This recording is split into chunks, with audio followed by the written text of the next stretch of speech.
humble huts on 7 hills, gave birth to the greatest empire humanity has known. From obscure village to world conqueror, Rome forged its destiny through iron discipline, pragmatic governance, and ruthless adaptation. While Greeks debated philosophy, Romans built roads. Their legions marched from Britain to Syria. Their laws shaped 3 continents, and their monuments still stand millennia later. Through republic and empire, Rome survived civil wars, mad emperors, and barbarian invasions, transforming itself again and again until its final breath. Discover how a tiny settlement on the Tiber created a legacy so profound that even in collapse, it never truly fell. It merely changed its name. Before there was a city, there was a landscape. Central Italy lay as a long quilt of ridges and river valleys, stitched together by the slow course of the Tiber. Its waters cut through clay and tufa, bending toward the western sea, carrying silt that made the low plains of Latium fertile and treacherous in equal measure. Hills rose like islands above the marshes, the Palatine, the Aventine, the Capitoline, each offering dry ground, a defensive perch, and a view of the river's slow shimmer. In this narrow corridor between mountains and sea, the first Romans were not yet Romans. They were the descendants of scattered tribes whose huts smoked in the damp wind, and whose gods had no temples, only stones. Far earlier still, Indo-European migrants had filtered into the peninsula, bringing with them new speech and habits that reshaped the older Bronze Age world. Their words would harden into Latin, the language that turned command into poetry and law into stone. They came with horses, oxen, and the notion that land could be owned rather than shared. In the centuries that followed, that quiet idea would make and unmake empires. By around 900 BC, the long shadow of the Iron Age reached Latium. On the slopes north of the river, villages belonging to what we now call the Villanovan culture learned to smelt the darker metal that made sharper blades and stronger plowshares. Iron rewarded those who had access to ore and punished those who did not. Out of this new economy grew the first visible layers of inequality. Chieftains buried with their weapons, clans distinguished by the weight of bronze they could spare for a funeral. Society stiffened, hierarchy took root. Yet even as the earth changed, memory insisted that Rome was born not from ore or trade, but from destiny. The oldest stories began with a city already in ruins, Troy aflame at the end of the Bronze Age. From its smoke, the hero Aeneas was said to have fled, carrying his father on his back and his household gods in his arms. After long wandering, he landed on the Italian shore, where he made peace and children with the Latin king's daughter. Their son founded Lavinium, and their descendants ruled at Alba Longa, a ridge town south of the future Rome. Whether or not any of this happened mattered less than the conviction that it should have, that Roman blood was born of divine survival, half Trojan courage and half Italian soil. Generations later, the legend turned darker. From the line of Aeneas came the rightful king Numitor, overthrown by his brother Amulius. To end the old line, Amulius forced Numitor's daughter, Rhea Silvia, into the priesthood of Vesta, binding her to chastity. But the god of war, Mars, had other designs. The priestess bore twin sons and hid them as long as she could. When soldiers cast the infants into the Tiber, the current carried them to safety at the foot of the Palatine Hill.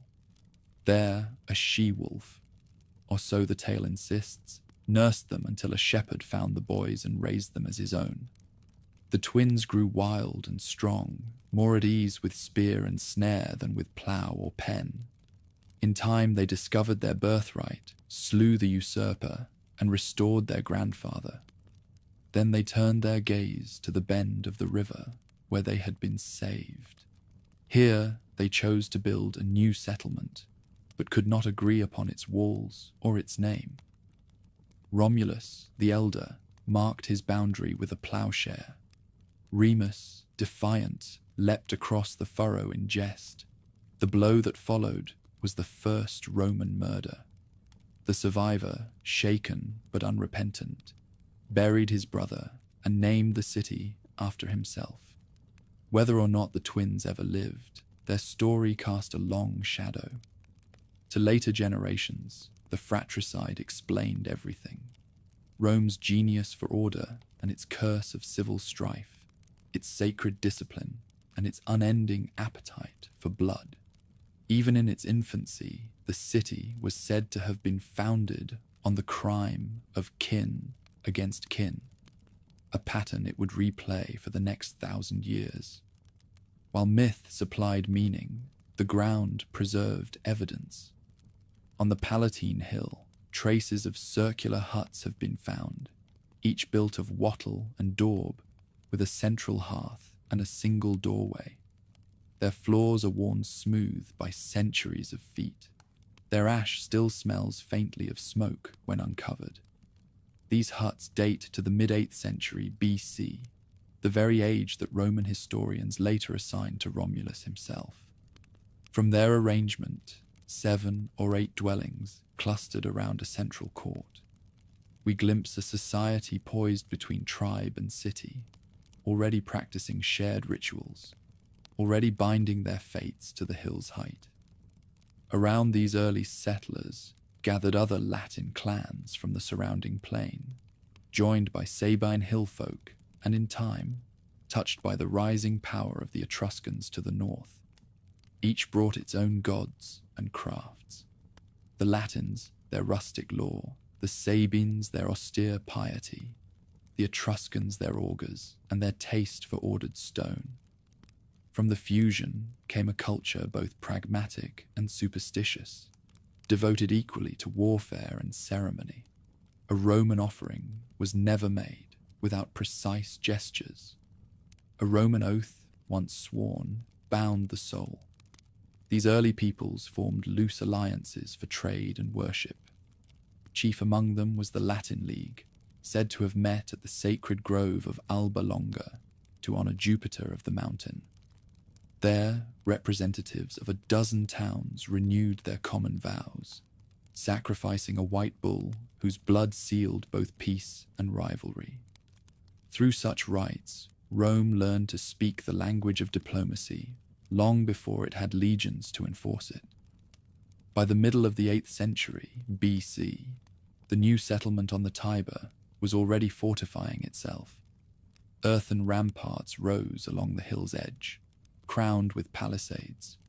Within, small shrines marked the boundary between the living and the divine. The king's power was not yet a tyranny, but a ritual office. He led the people in war and in sacrifice, interpreting the will of the gods by the flight of birds. The priesthood, the hearth of Vesta, and the senate of elders, all these institutions, Romans later claimed, began under that first ruler. Whether memory or invention, they gave form to an idea that outlasted the huts themselves. The small community thrived on its position, a crossing of the river, a meeting point between land routes and sea lanes.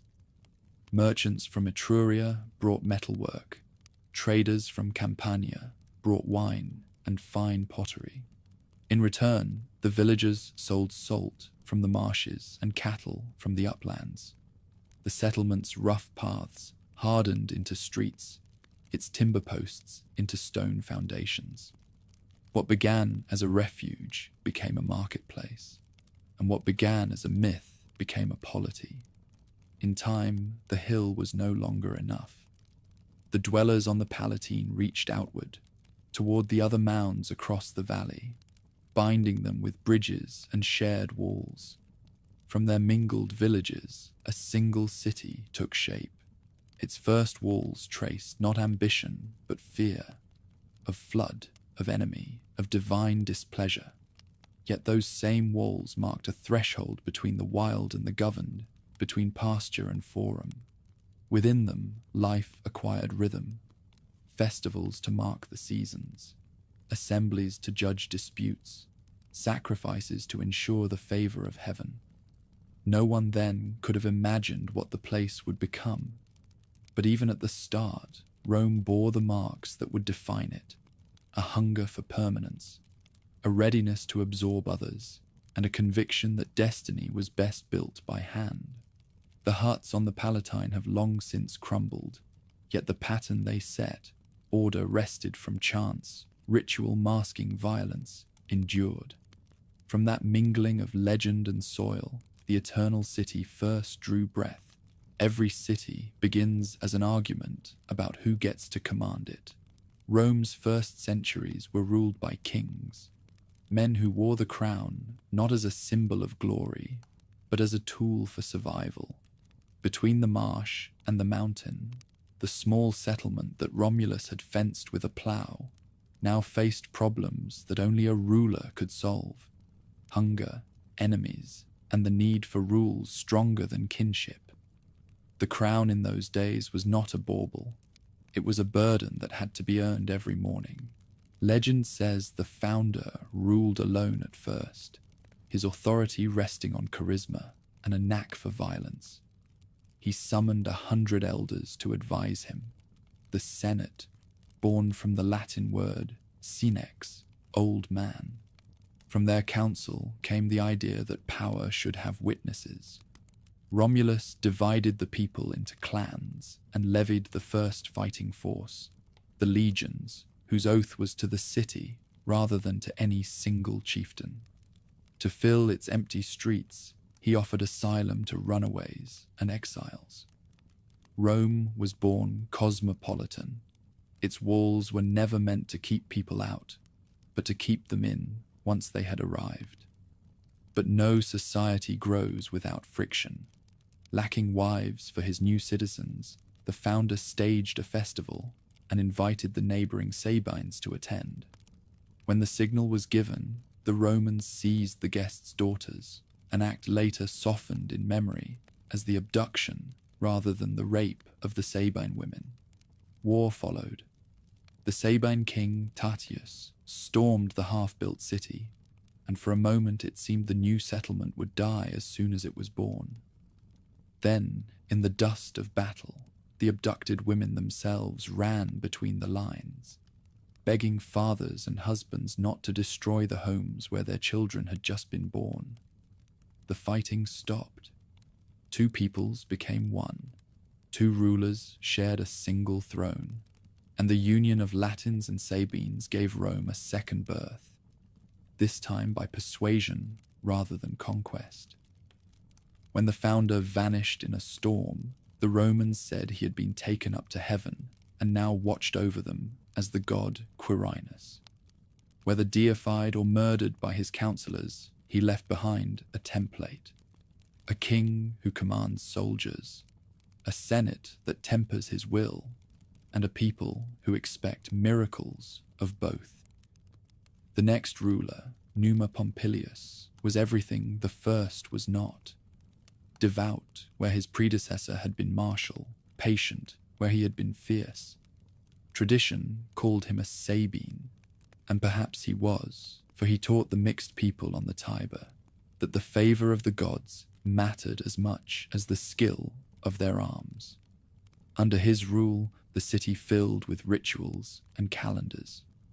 He appointed the pontiffs to oversee sacrifice, the augurs to read the skies, and the Vestal virgins to guard the sacred flame. To the Romans, religion was not belief, but precision. Every gesture and word had to be exact, lest the gods feel slighted. Numa turned superstition into structure, and piety into law. After years of peace, the pendulum swung back toward violence. Tullus Hostilius, a descendant of the founder's line, scorned idleness and sought to prove Rome's strength against Alba Longa, the mother city of the Latin people. The contest was settled, legend says, not by armies, but by champions, 3 brothers against 3, fighting until one stood alone. Rome won, and the losing city was torn down, its inhabitants absorbed into the growing settlement. The conqueror's vigor restored Rome's pride, but his arrogance angered heaven. When lightning struck his house, killing him instantly, the Romans understood the warning. Ambition without reverence brings ruin. The next ruler, Ancus Marcius, learned the lesson well. Grandson of Numa, he balanced war and faith, piety and pragmatism. Under his rule, Rome looked outward again, building a bridge across the Tiber to secure its trade routes, and founding a port at Ostia where salt and ships met. The city's borders widened, its population swelled with new settlers from conquered lands. To govern them all, Ancus codified the rights of declaring war and concluded the first written treaties, a sign that law was beginning to rival the sword as Rome's preferred weapon. Even so, power attracts outsiders. Among the newcomers from Etruria came a man of cunning and ambition, Lucius Tarquinius Priscus, later known as Tarquinius the Elder. His story begins with a change of fortune. Denied advancement in his own city because of his foreign birth, he came to Rome seeking opportunity. There, through wit and generosity, he won the people's trust and the throne itself. Under his hand, the city transformed. He drained marshes, laid out new forums, and began the construction of the Great Sewer, the Cloaca Maxima, whose tunnels still run beneath modern streets. More than an engineer, he was a visionary. He expanded the Senate, doubled the size of the legions, and adorned the city with symbols of kingship. Purple robes, ivory thrones, and triumphal processions that would one day define empire. But no vision lasts unchallenged. His successor, Servius Tullius, was said to have been born a slave, his head once crowned with mysterious flame as a child, an omen of greatness. Raised in the royal household, he proved a ruler of rare intelligence. Servius divided the citizens by wealth and census, giving every man a stake in the state's defense. Property determined one's rank in the army and one's voice in the assembly. For the first time, Rome's politics took numerical shape. The city was measured, classified, and disciplined into order. He encircled the 7 hills with a continuous wall, a declaration that the scattered villages had become one metropolis. Still, even a just ruler cannot escape envy. When Servius's daughter, Tullia, conspired with her husband Lucius Tarquinius Superbus, blood returned to the palace. The pair murdered the old king, and the new monarch seized the throne without the people's consent. Tarquinius the Proud, as he came to be called, ruled through fear. He silenced the Senate, executed rivals, and built monuments to his own name, most notably the Grand Temple of Jupiter on the Capitoline Hill, a symbol meant to awe the gods and citizens alike. The price of tyranny came through one woman's suffering. Lucretia, a noble matron, was violated by the king's son. Her suicide, carried out in front of her kinsman, ignited the fury of Rome. Led by Lucius Junius Brutus, the people expelled the royal family, swore never again to tolerate a king, and founded a new order where 2 consuls would share power and serve for a single year. Thus, from outrage was born the Republic, a system that tried to balance ambition with accountability. When the smoke of revolution cleared, the city looked both forward and back. The 7 kings had given it more than walls and temples. They had taught it how to pray, how to fight, how to rule, and how to rebel. Each had added a layer: faith, war, law, expansion, construction, classification, revolt. The monarchy's fall was not an erasure, but a culmination. Rome had outgrown its kings, but it would never forget them. In every triumph, every legal code, every ceremony that bound state to deity, their shadows endured. The monarchy had been a rehearsal. What followed would test whether a city born from myth and tempered by rule could govern itself, not for a generation, but for centuries. The Republic had begun, and with it, the long experiment in power that would define the Western world. The last king had fallen, but his ghost lingered in every corner of the city he once ruled. Rome was free, yet freedom, as the citizens soon discovered, was as difficult to govern as tyranny. A monarchy could act swiftly. A republic had to argue its way forward. What began with the expulsion of a tyrant became an experiment in balancing ambition with restraint, a system built not on trust, but on suspicion. 2 consuls, elected yearly, replaced the crown. Each could veto the other's decisions, and both swore to defend the people and the state. Around them stood the Senate, that ancient council of elders, now transformed from royal advisors into the Republic's nervous conscience. Its members claimed to guard tradition against rash impulses, yet their own families clutched power like an inheritance. The patricians, a narrow band of noble houses, filled the magistracies and priesthoods, while the vast remainder, the plebeians, tilled the fields, fought in the legions, and found themselves shut out of the very government they defended. The monarchy's end had freed the city, but not its people. For a time, Rome's energies were turned outward. Nearby Etruscan towns tested the new republic, hoping that political chaos might make it easy prey. The exiled king Tarquinius the Proud fled north and found allies among the Etruscans of Clusium. Under their king, Lars Porsena, armies marched toward the Tiber, banners flashing bronze in the sunlight. At the bridge that guarded the city, one man stood his ground. The story tells that Horatius Cocles, alone against the enemy host, held the crossing until his comrades cut it down behind him, then swam the river in full armor to safety. Whether the tale grew in the telling or not, it gave the Republic its first hero, a symbol of personal sacrifice for communal survival. Victory, however, brought little harmony. As the wars dragged on, soldiers returned to find their farms neglected, their debts multiplied. The rich lent grain and coin at ruinous interest. When the poor could not pay, they were chained as bond servants. The city that had sworn itself to liberty now watched citizens sold like captives. Anger swelled until the commoners withdrew altogether, leaving their tools on the ground and camping apart from the city on the sacred mount. Without farmers or soldiers, Rome starved and trembled. The Senate capitulated. To protect the powerless, it created a new office, the tribune of the plebs, a magistrate whose body was declared inviolable and whose word could halt any decree. The plebeians returned, their hunger for justice temporarily satisfied. This uneasy compromise became the rhythm of the Republic. Crisis, reform, resentment, renewal. Every generation reopened the quarrel between high and low, each side calling its cause the true Rome. Laws emerged from stalemate, not divine revelation, but negotiation under pressure.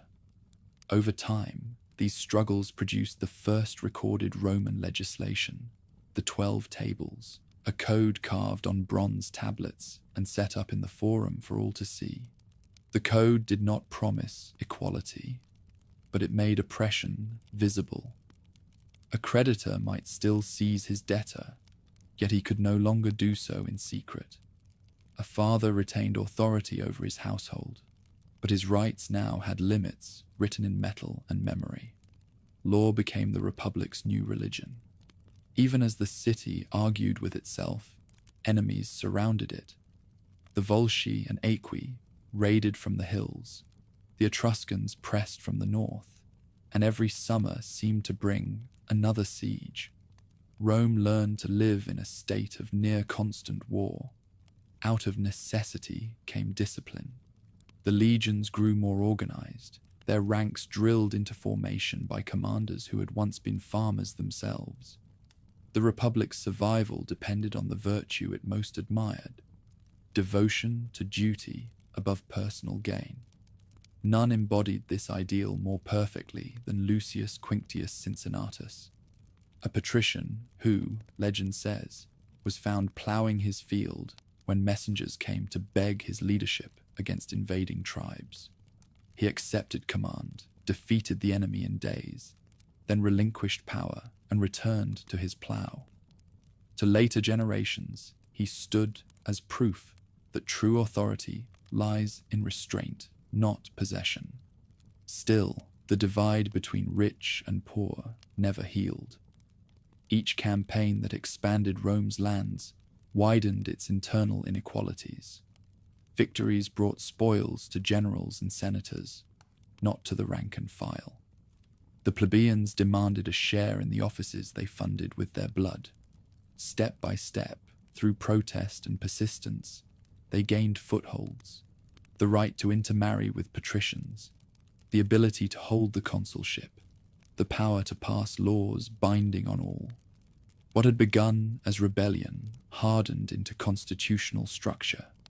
The Republic's strength was its flexibility. Its weakness was the constant need to bend before breaking. Amid these domestic reforms, the Republic turned south and east, extending its reach across Latium. Some towns resisted, others allied, and through a web of treaties, Rome became the reluctant leader of a federation. Each victory brought new subjects and new anxieties. To manage its swelling territory, the city relied on a mixture of harsh discipline and calculated mercy: punish rebellion, reward loyalty, and allow the defeated just enough pride to serve willingly. The formula worked so well that within a century, Rome had become the dominant power of central Italy. Then, without warning, the rhythm of triumph stopped. From the north came a people no one had seen before. The Gauls, tall, fair-haired, their shields painted, their cries unearthly. Drawn by the rumor of plunder, they crossed the Apennines and fell upon the city of Clusium. The Romans, meddling in their quarrels, sent envoys who violated the laws of diplomacy by joining the local battle. The Gauls demanded justice. Rome refused. The invaders marched south, burning as they came. At the River Allia, not far from the capital, the Roman army broke. Panic spread faster than news. Within days, the enemy stood before the city gates. What followed was terror. The senators, too old to flee, sat in their ivory chairs, awaiting death. The younger men garrisoned the Capitoline Hill, while the rest fled into the countryside. The Gauls, led by Brennus, stormed through the streets, killing indiscriminately, then set the houses ablaze. Only the sacred geese of Juno, the story says, saved the citadel by their alarmed cries when raiders crept up the cliffs at night. For months, the defenders held out until famine forced them to bargain. The barbarians agreed to withdraw for a ransom in gold. When the weights used to measure the payment proved false, Brennus threw his sword onto the scales, declaring, "Woe to the conquered." In later centuries, Roman historians softened the humiliation. They claimed that Marcus Furius Camillus, recalled from exile, struck the Gauls as they counted the ransom and drove them off in sudden victory. Perhaps he did. Perhaps the city simply paid and rebuilt. Either way, the sack of 390 BC seared itself into Rome's memory. From that day forward, fear of northern invasion became a national obsession. The Republic resolved never again to leave its fate to chance or mercy. The reconstruction that followed was as much spiritual as physical. The walls were rebuilt in stone, broader and higher than before. New temples rose beside the ruins of old ones, and the rituals of purification multiplied. Outwardly, the city looked restored. Inwardly, it had hardened. Every institution, the Senate, the assemblies, the priesthoods, became more vigilant, more disciplined, more suspicious of individual ambition. Rome had survived not by divine favor, but by stubbornness, and that lesson became its creed. By the close of the 4th century, BC, the Republic was no longer a fragile experiment. It was a machine of endurance, capable of outlasting disaster by sheer will. Its citizens had learned to equate freedom with duty and defeat with delay. They had fought kings and neighbors, hunger and fire, yet still believed their destiny lay ahead. The Gauls had burned their homes, but they had also tempered their spirit. Out of ashes rose a conviction that would carry Rome from the banks of the Tiber to the edges of the known world, that no loss was final and no victory sufficient. The Republic had been baptized in flame, and the city that called itself eternal had begun to act as though it truly were. The smoke of the Gallic fires had barely cleared when the Romans began rebuilding not just their walls, but their confidence. The sack had burned away illusions. What remained was an iron will. From the ashes of humiliation rose a new kind of state, pragmatic, disciplined, and hungry. If the city had once survived by miracle, it would now survive by method. Reconstruction brought more than stone. It brought reform. The Senate commissioned a full reorganization of the army and the census. Service was now an obligation measured by property, ensuring that every man had something to lose and something to defend.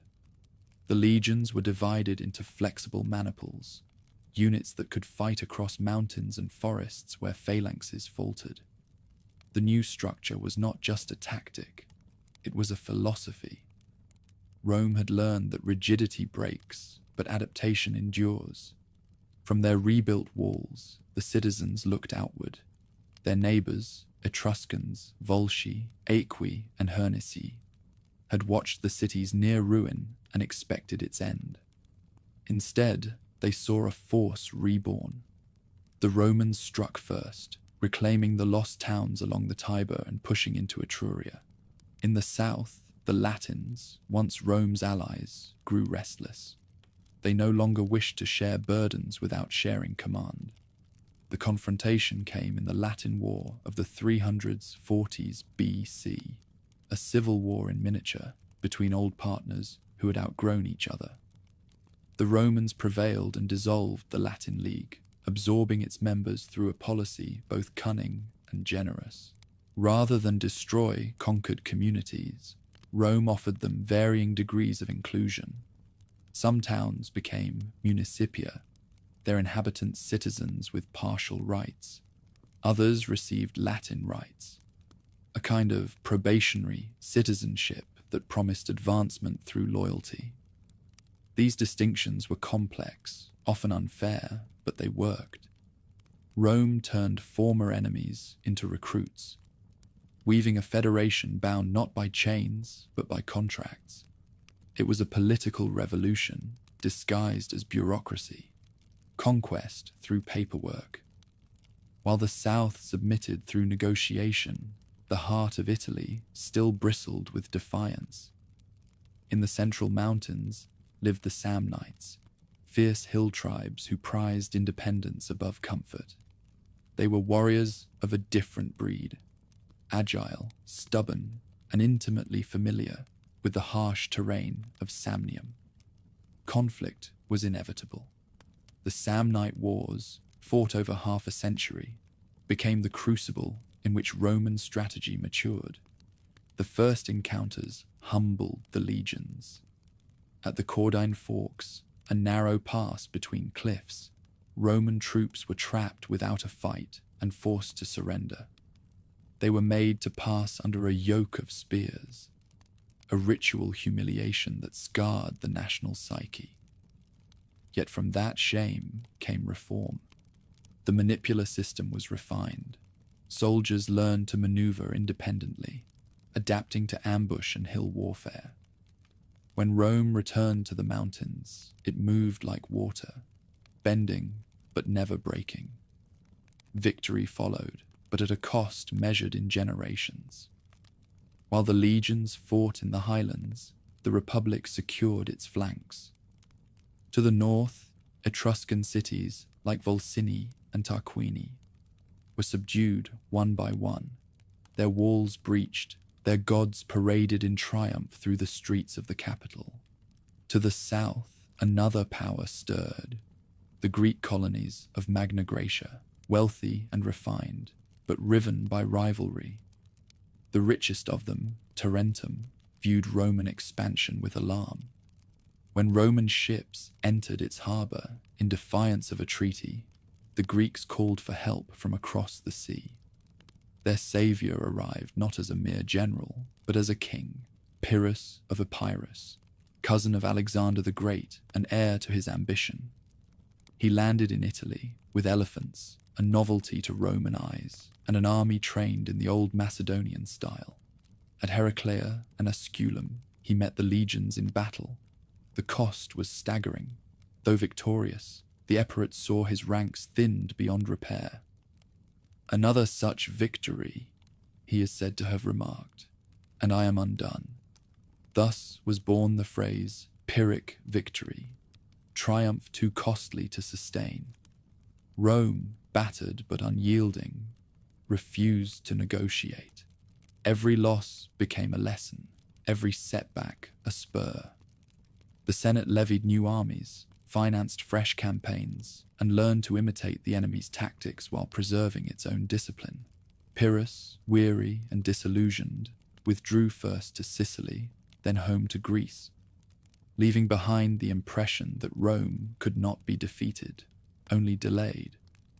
The withdrawal of the foreign king opened the path to dominance. City after city submitted, not always through conquest, but through the slow seduction of Roman order. Those who joined the Confederation gained protection, trade, and a share in the growing prestige of a power that seemed destined to rule. Those who resisted found their fields burned and their walls torn down. Then, more often than not, were offered a treaty anyway. The blend of ferocity and pragmatism was irresistible. By the early 3rd century BC, nearly all of the peninsula south of the Po River acknowledged Roman supremacy. Roads stitched the territories together, straight as ambition, and colonies anchored them like knots in a net. Each colony was a fragment of the capital transplanted. Grid streets, a forum, a temple, a miniature senate. Through them, Rome learned the art of empire before it ever ruled one. The conquests changed the city as much as the map. Veterans returned with foreign gods, new luxuries, and a growing sense that the world extended beyond the 7 hills. The influx of land and loot created both opportunity and tension. Patrician estates swelled, while smallholders found themselves pressed by debt or drawn away by constant service. Wealth began to tilt upward, and with it, the balance of the Republic. But for now, these strains were hidden beneath the triumphs. The Senate celebrated victory with religious solemnity. Processions wound through the streets. Generals rode in chariots crowned with laurel, and captured kings trudged behind them in chains. In the forums of conquered towns, bronze tablets recorded treaties and obligations, each one binding Italy tighter to the city on the Tiber. The Republic had mastered the art of making peace profitable, yet expansion carried its own momentum. Each success demanded the next. Trade routes pushed beyond Italy's shores, and with them came friction with new powers, especially across the narrow strait to Sicily, where Rome's interests brushed against those of Carthage. a wealthy maritime empire built on commerce and cunning. The peninsula, once Rome's cage, had become its springboard. When the dust of Italy's wars settled in 264 BC, the Republic stood transformed. In less than a century, it had turned from a regional survivor into the unchallenged master of the peninsula.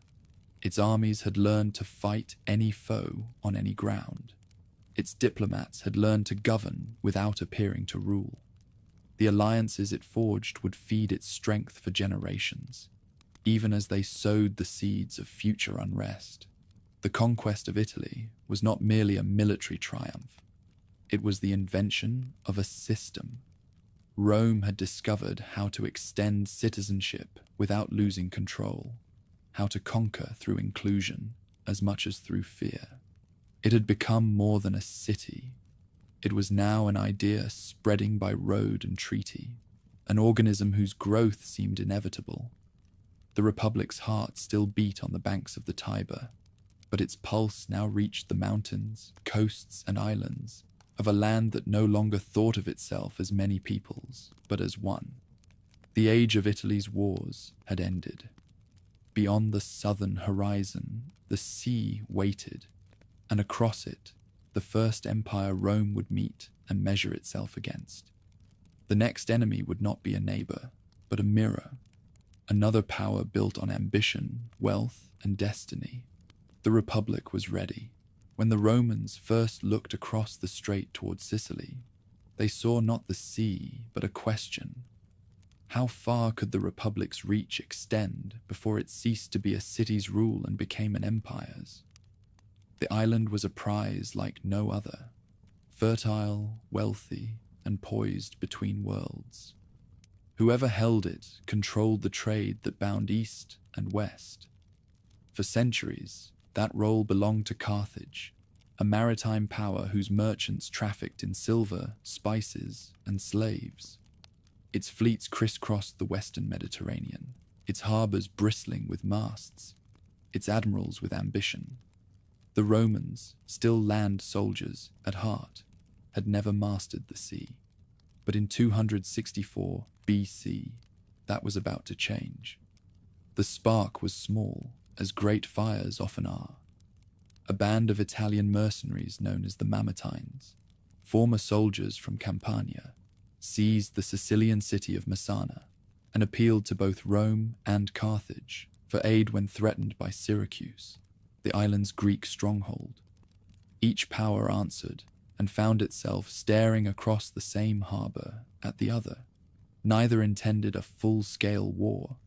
Neither could afford to back down. When Roman legions crossed into Sicily, Carthage declared that the mainlanders had violated its sphere. The First Punic War had begun. At sea, Carthage reigned supreme. Its crews were born sailors, trained from youth in oar and sail, while Rome had not a single warship to its name. Yet what the Republic lacked in experience, it compensated with obstinacy. Within months, Roman engineers studied wrecked Carthaginian vessels and built their own copies, turning shipyards into foundries of ambition. To offset their inexperience, they devised a brutal innovation. The corvus, a boarding bridge with an iron spike that could drop onto an enemy deck, locking the two ships together. The sea, Rome decided, would be made to behave like land. The first major clash came off Mylae in 260 BC. There, under Gaius Duilius, the new fleet met the Carthaginian squadrons head-on. At first, the enemy mocked the lumbering Roman ships, but once the corvus dropped, the laughter ended. Soldiers poured across the bridges as if storming a fortress, turning the naval fight into close-quarters carnage. Victory belonged to the amateurs. The consul returned home to unprecedented honors, including the right to be preceded through the streets by torchlight and flutes whenever he dined. A small empire of vanity carved from the Republic's gratitude. But the war was far from decided. The Carthaginians adapted, raiding Roman coasts and striking wherever their enemy was weakest. The Romans responded with relentless construction. Each lost fleet was rebuilt, each defeat treated as rehearsal. At Ecnomus, one of the largest naval battles of antiquity, over 1,000 ships clashed, their oars churning the sea into foam. Once again, Roman persistence triumphed.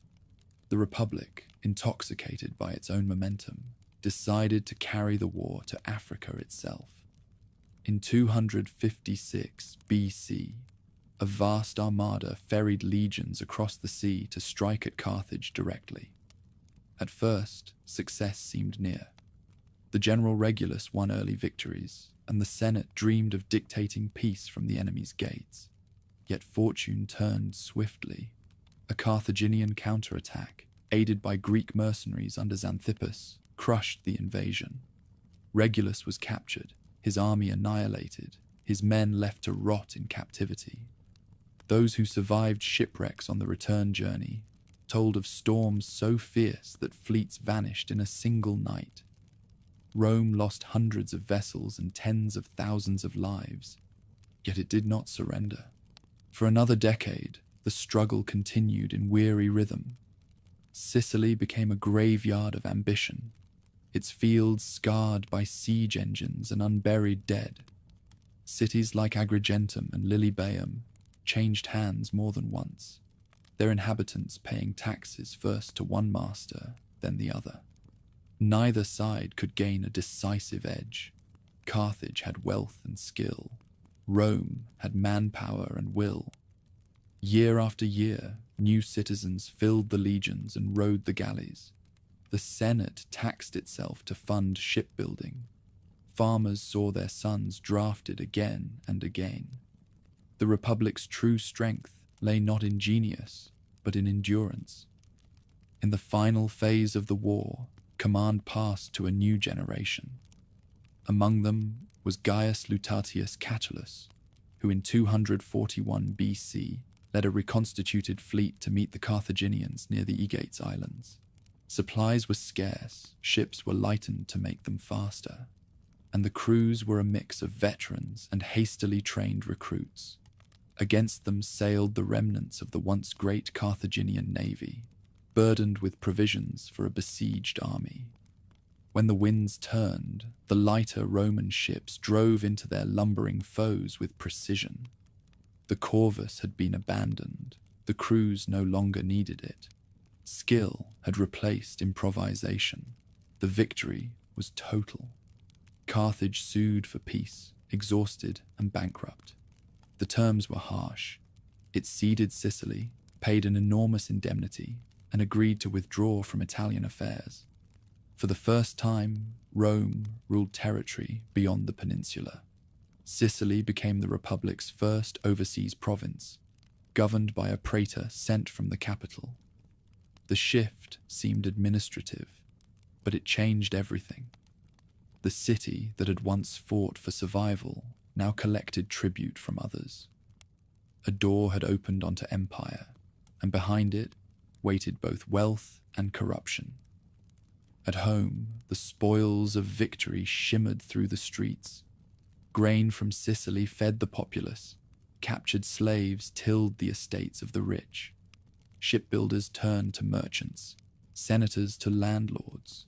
Trade expanded, and with it came new luxuries, glass, perfumes, imported fabrics, that began to erode the old austerity. Yet beneath the triumph lay disquiet. Naval warfare had demanded enormous resources, and the small farmers who had once formed the Republic's backbone found themselves impoverished by years of absence and taxation. Their fields, neglected or seized for debt, drifted into the hands of the wealthy. What had been a war for honor had quietly become a revolution in property.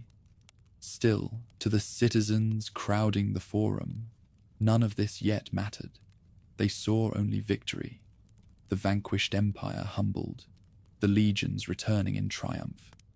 Processions carried spoils from Sicily, silver ingots, exotic animals, and the captured prows of enemy ships.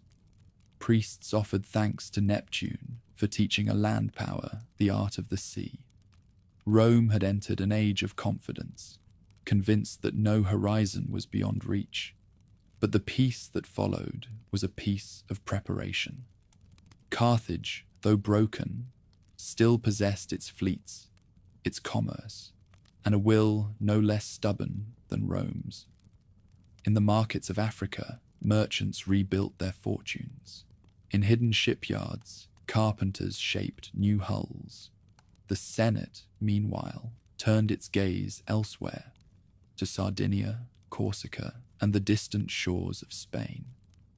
Both powers understood that their truce was temporary. The first contest had proved only who could survive longer. The second would decide who could not. The First Punic War had done more than shift borders. It had redrawn possibilities. The Republic had conquered the seas without ever ceasing to think like soldiers. It had turned setbacks into systems and desperation into doctrine. What began as a quarrel over mercenaries ended as the birth of a navy, a treasury, and an empire in training. The legions that once guarded a river now guarded a world. For now, the people celebrated. The Senate calculated, and the gods, as always, watched. Across the Mediterranean, in a city of harbours and incense, a young commander named Hamilcar Barca swore that his sons would never forgive the humiliation inflicted upon their homeland. Among them was a child named Hannibal. His time would come. The peace after the First Punic War had been uneasy, like a sword sheathed but never blunted. Rome had taken Sicily, Sardinia, and Corsica, and now looked towards Spain, where silver, timber, and manpower promised new wealth. Across the sea, Carthage simmered.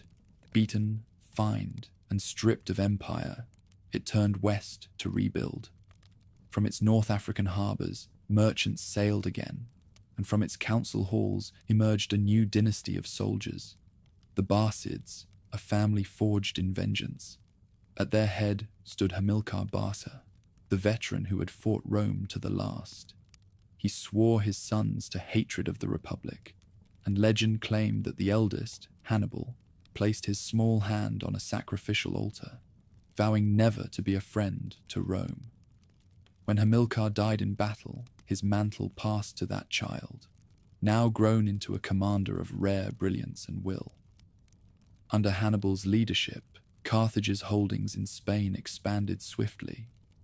He captured the rich mines around New Carthage and founded settlements that filled the treasury his father had left empty.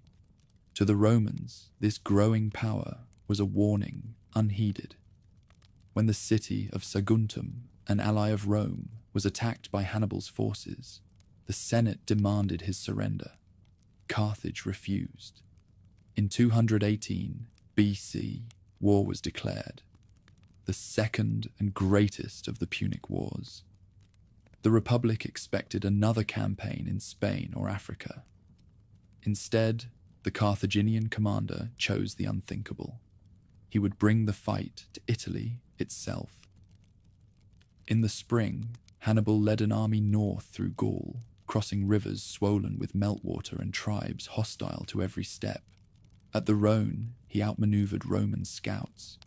At the Alps, he faced the mountains themselves. The crossing became legend, men freezing on the slopes, horses tumbling into ravines, elephants slipping on ice yet trudging onward through snow and rock. Of the tens of thousands who set out, perhaps half reached Italy alive. Yet their leader had achieved the impossible. When the news reached Rome, disbelief turned to panic. The Senate sent armies north, expecting to crush an exhausted enemy. Instead, they met a master of deception. At the Trebia River, Hannibal lured the legions into icy water, then struck from ambush. At Lake Trasimene, he hid his forces in morning fog and annihilated another army. the largest ambush the ancient world had seen. Each victory drew new Italian allies to his side, convinced that Rome's destiny had ended. The Republic teetered on collapse. Refugees flooded the capital, fields lay untended. Yet even in despair, the Senate refused negotiation. A new strategy emerged, one not of battle, but of survival. The consul Quintus Fabius Maximus, later called Cunctator, the delayer, shadowed Hannibal's movements without engaging him. He burned crops, blocked supplies, and avoided open combat. The tactic infuriated the public, who hungered for revenge, but it preserved the legions. The Senate learned the lesson the founder had once taught.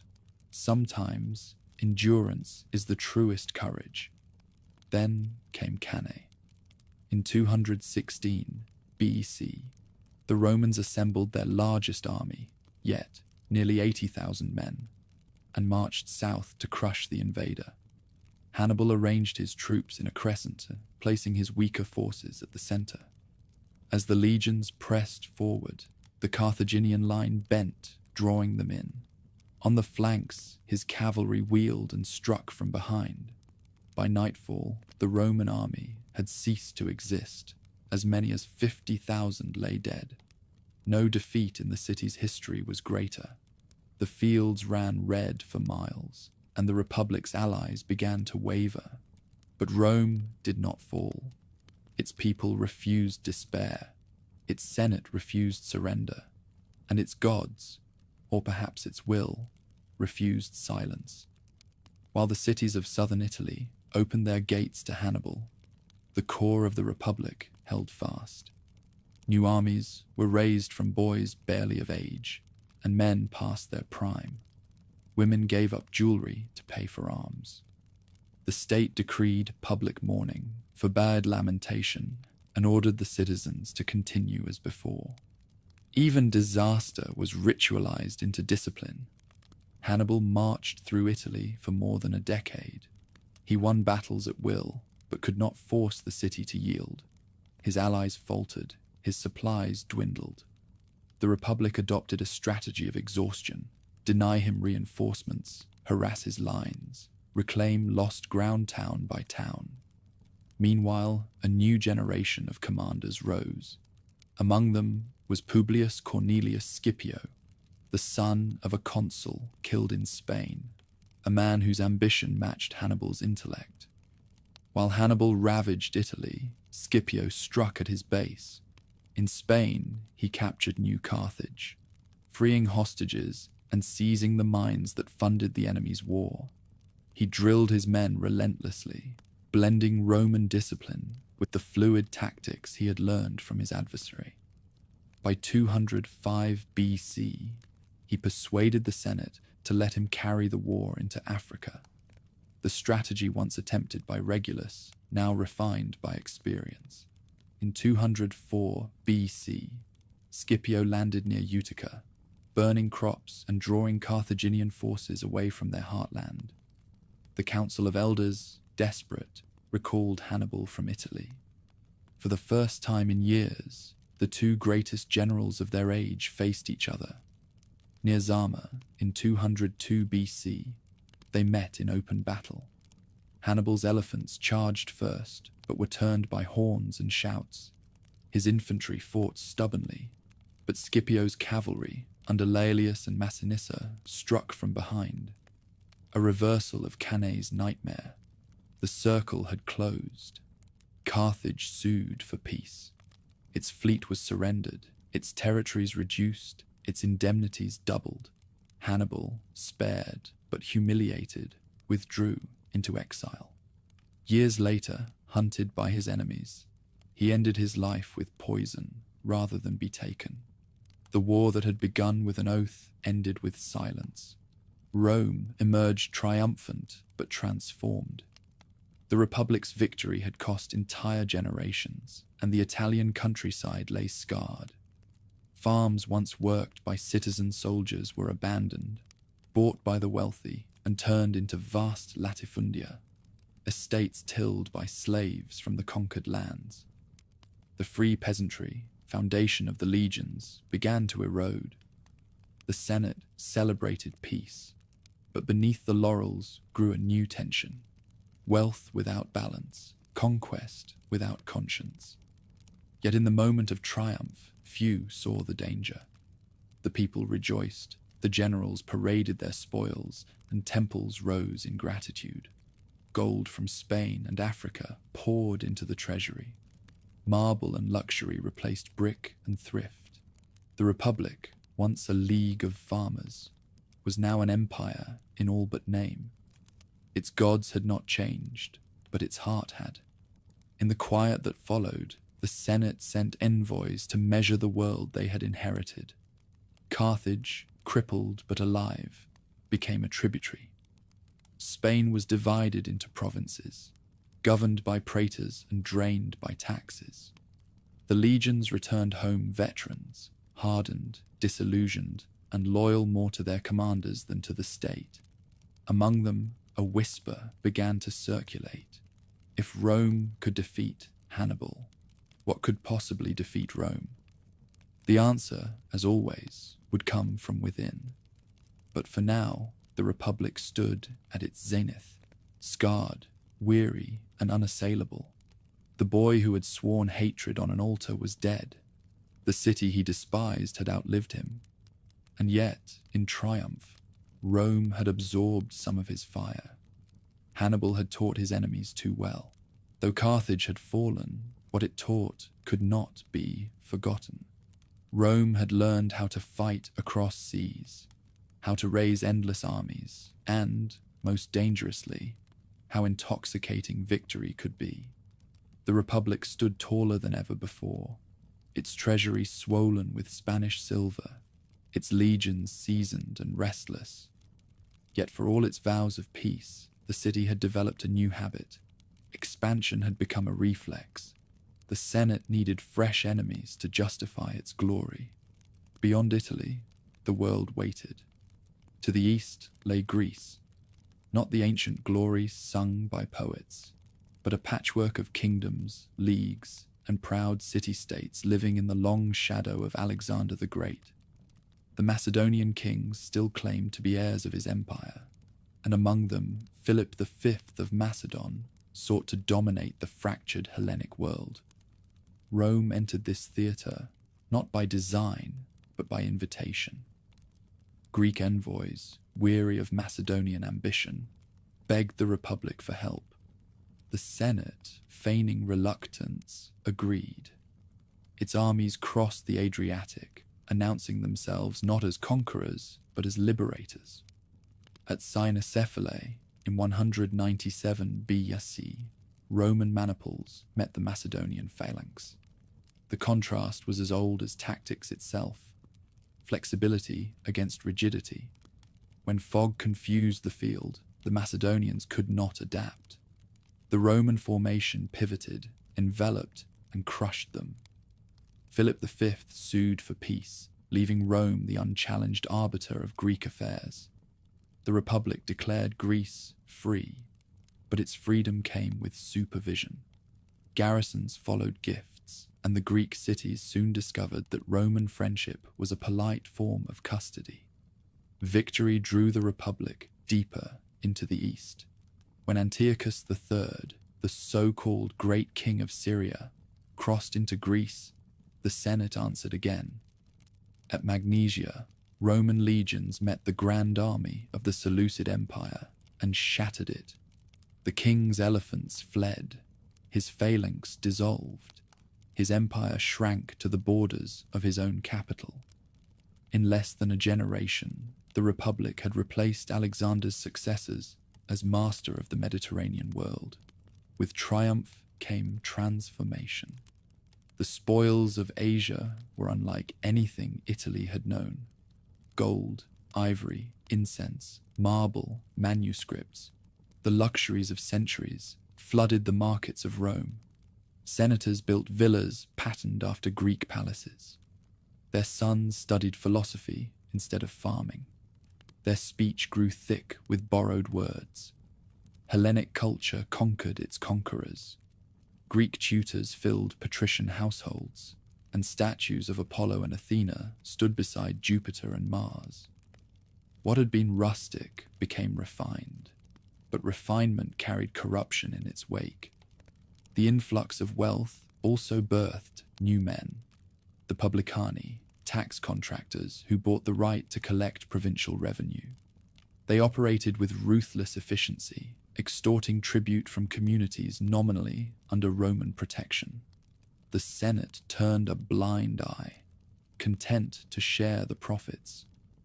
Empire had created a class richer than generals and less accountable than kings. Meanwhile, the victories abroad sharpened inequality at home. The great estates, the latifundia, spread across Italy, swallowing the small farms once tended by citizen soldiers. Slave labor from the east replaced free men in the fields. The countryside emptied while the cities swelled with the dispossessed. Rome's legions still marched, but their loyalty now came as much from pay as from patriotism. The Republic was learning to rule by debt and dependency. In the midst of this transformation, the old rival began to stir again. Carthage, though stripped of empire, had revived through commerce. Its merchants rebuilt fleets for trade, not war. Its harbors buzzed with life, its treasury filled once more. The city had become a model of recovery, and to some in the Senate, especially Cato the Elder, that was intolerable. Carthage must be destroyed. He ended every speech, no matter the topic. Fear, pride, and envy conspired into policy. The pretext came soon. A dispute flared between Carthage and Numidia, whose king, Massinissa, was Rome's favored ally. When Carthage defended itself without Roman approval, the Senate declared a breach of treaty. In 149 BC, legions landed on the African coast. The Third Punic War began, not from necessity, but from paranoia disguised as prudence. At first, the defenders fought with the desperation of those who knew there would be no mercy. Behind their walls, artisans forged weapons from temple bronze, and women cut their hair to make bowstrings. For 3 years, the siege dragged on. Disease and starvation hollowed the city, yet it would not yield. Command passed to Scipio Aemilianus, grandson by adoption of the conqueror of Hannibal. Methodically, he tightened the noose, building siege towers taller than the walls and cutting off the harbor with chains. In 146 BC, his troops stormed the breaches. Street by street, house by house, Carthage fell. When the fires subsided, the victors wept. Scipio himself, gazing on the ruins, is said to have whispered that the same fate would one day befall his own city.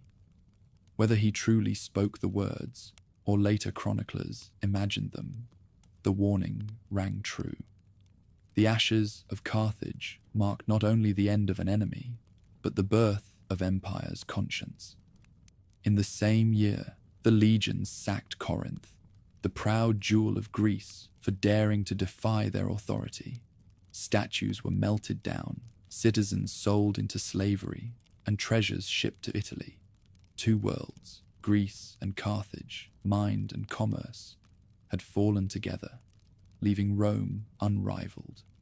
Macedonia, Asia, and Africa became provinces, governed from afar by men who treated them as personal estates. The Republic stood at its zenith. From the Atlantic to the Aegean, its eagles cast shadows over 3 continents. The Senate commanded wealth beyond reckoning. Generals commanded loyalty beyond law. In the Forum, marble replaced brick. In the temples, Greek sculptors replaced native artisans. The city that had once measured greatness by virtue now measured it by territory. Still, beneath the triumphs ran cracks invisible to the jubilant.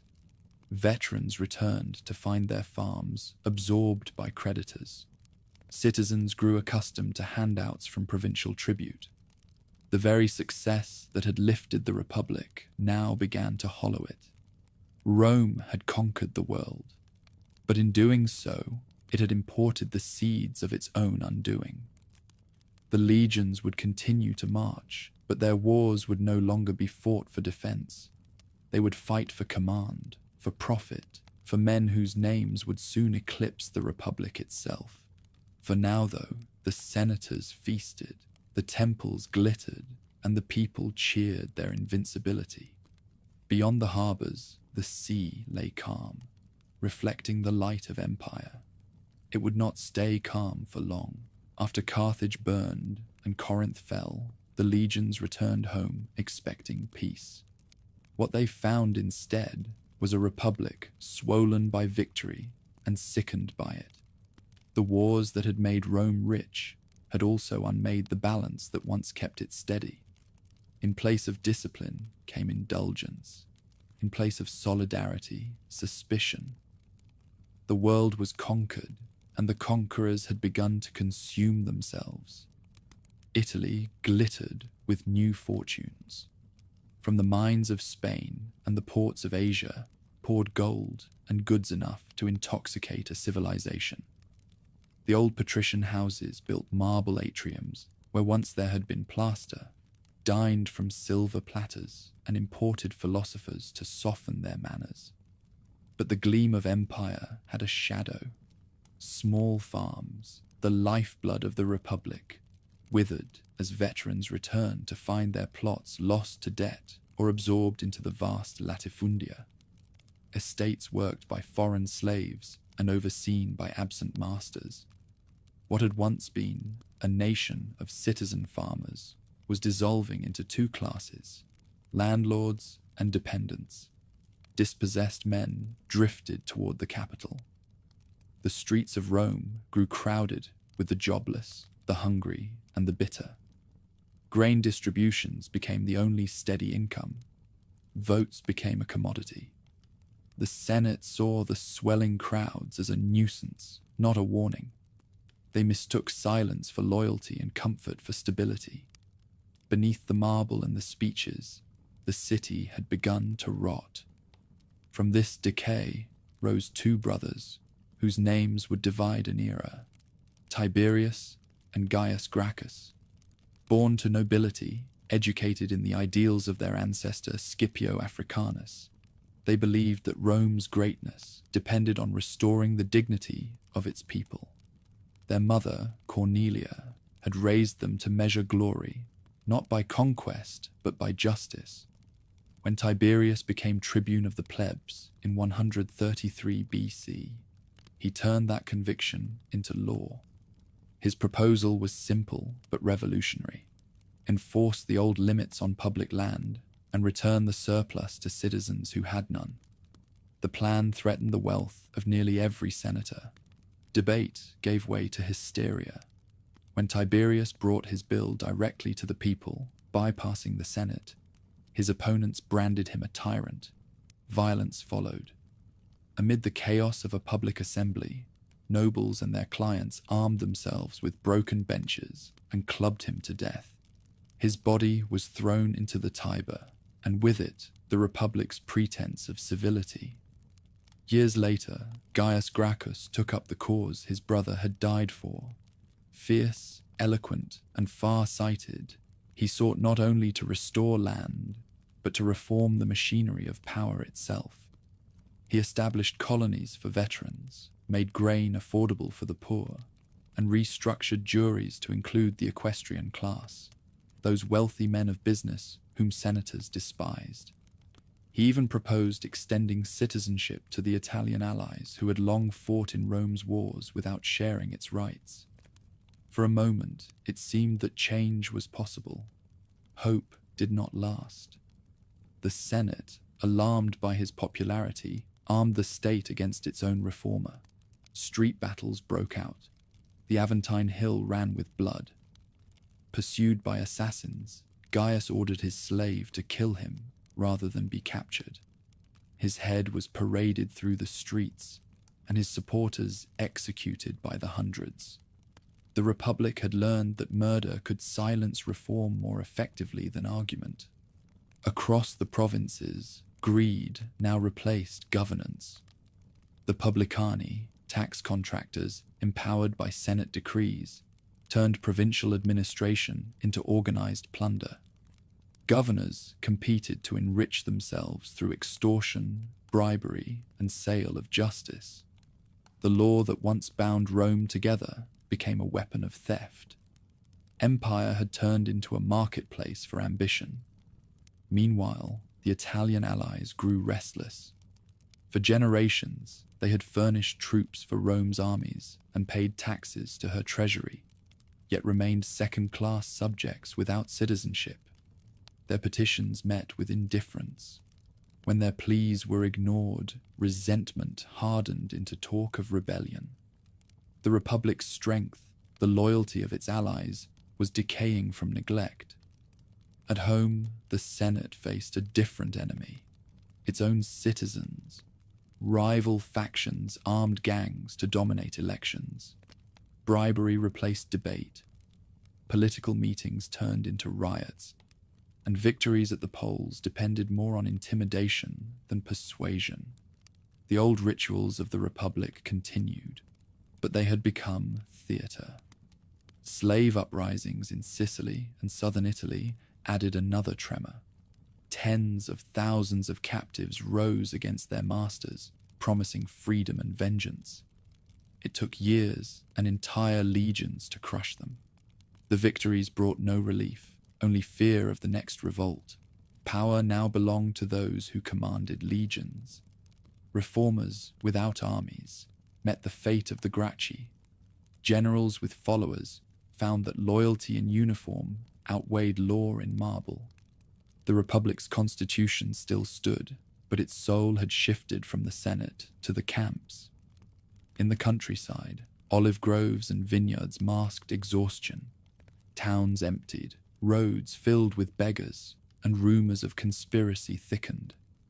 The Senate congratulated itself on stability, even as the foundations trembled. Italy was not yet in flames, but the air smelled of smoke. By century's end, the old order had become memory. The state that once prided itself on balance had turned brittle, each faction pulling against the other until the structure creaked. Beneath the statues of the Gracchi, crowds still gathered to mourn what might have been. Those monuments stood as quiet indictments, not of the brothers' ambition, but of a republic that could no longer reform itself without drawing blood. It began not with a foreign threat, but with a promise broken. Italy, newly bound under Roman citizenship after centuries of alliance, had expected equality. Instead, the Senate treated its new citizens as inferiors, their votes diluted, their voices drowned by manipulation. The Republic had expanded its borders, but not its heart.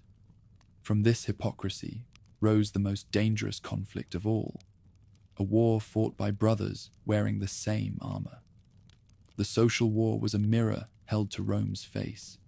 Allies who had marched beside the legions for generations now turned their spears toward the capital.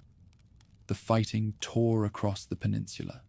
Hill towns burned, veterans slew former comrades, and the smoke of rebellion blackened the sky from Samnium to the Adriatic. Victory came only when the Senate conceded what it had long denied: full citizenship to those who would lay down arms. Italy became one nation at last, but at the cost of tens of thousands of dead and a republic that no longer trusted itself. While the ashes of that civil struggle still smoldered, new figures stepped forward, men whose ambition matched the size of the world Rome now ruled. Among them stood Gaius Marius, a soldier of rough manners and iron will. He was no patrician, born in Arpinum, hardened by campaign life. He had risen through sheer merit. His early triumph over Jugurtha of Numidia had made him a hero to the commoners and a menace to the aristocracy. Later, when Germanic tribes threatened the north, he saved the Republic again, commanding victory after victory until his name carried the weight of a monarchy. Marius's greatest innovation was not a battle won, but an army remade. He abolished the property requirement for service, opening enlistment to landless men. The poor now fought for the state that had abandoned them, lured by pay, plunder, and the promise of land. Loyalty shifted from senate to general. Gratitude became currency.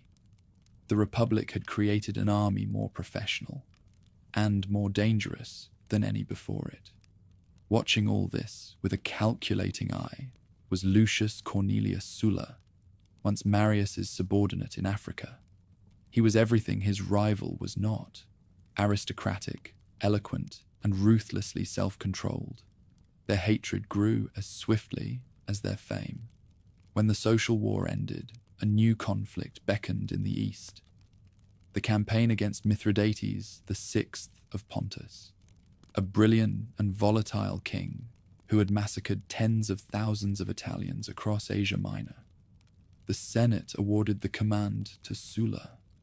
The people, swayed by Marius, revoked it. That decision tore away the last pretense of legality. In 88 BC, Sulla marched his legions on Rome, the first Roman general to turn his sword inward. The city awoke to the tramp of boots and the glitter of drawn blades.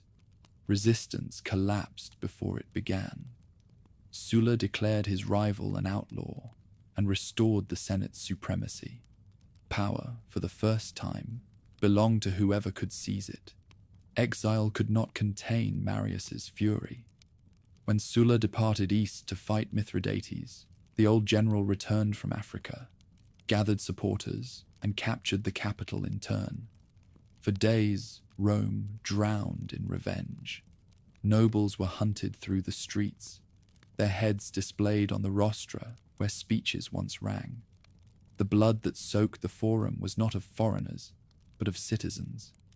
Marius, 70 years old and exhausted by hate, died soon after, leaving his followers to inherit the ruin he had made. Far away, Sulla campaigned through Greece and Asia, defeating Mithridates and looting his empire with clinical precision.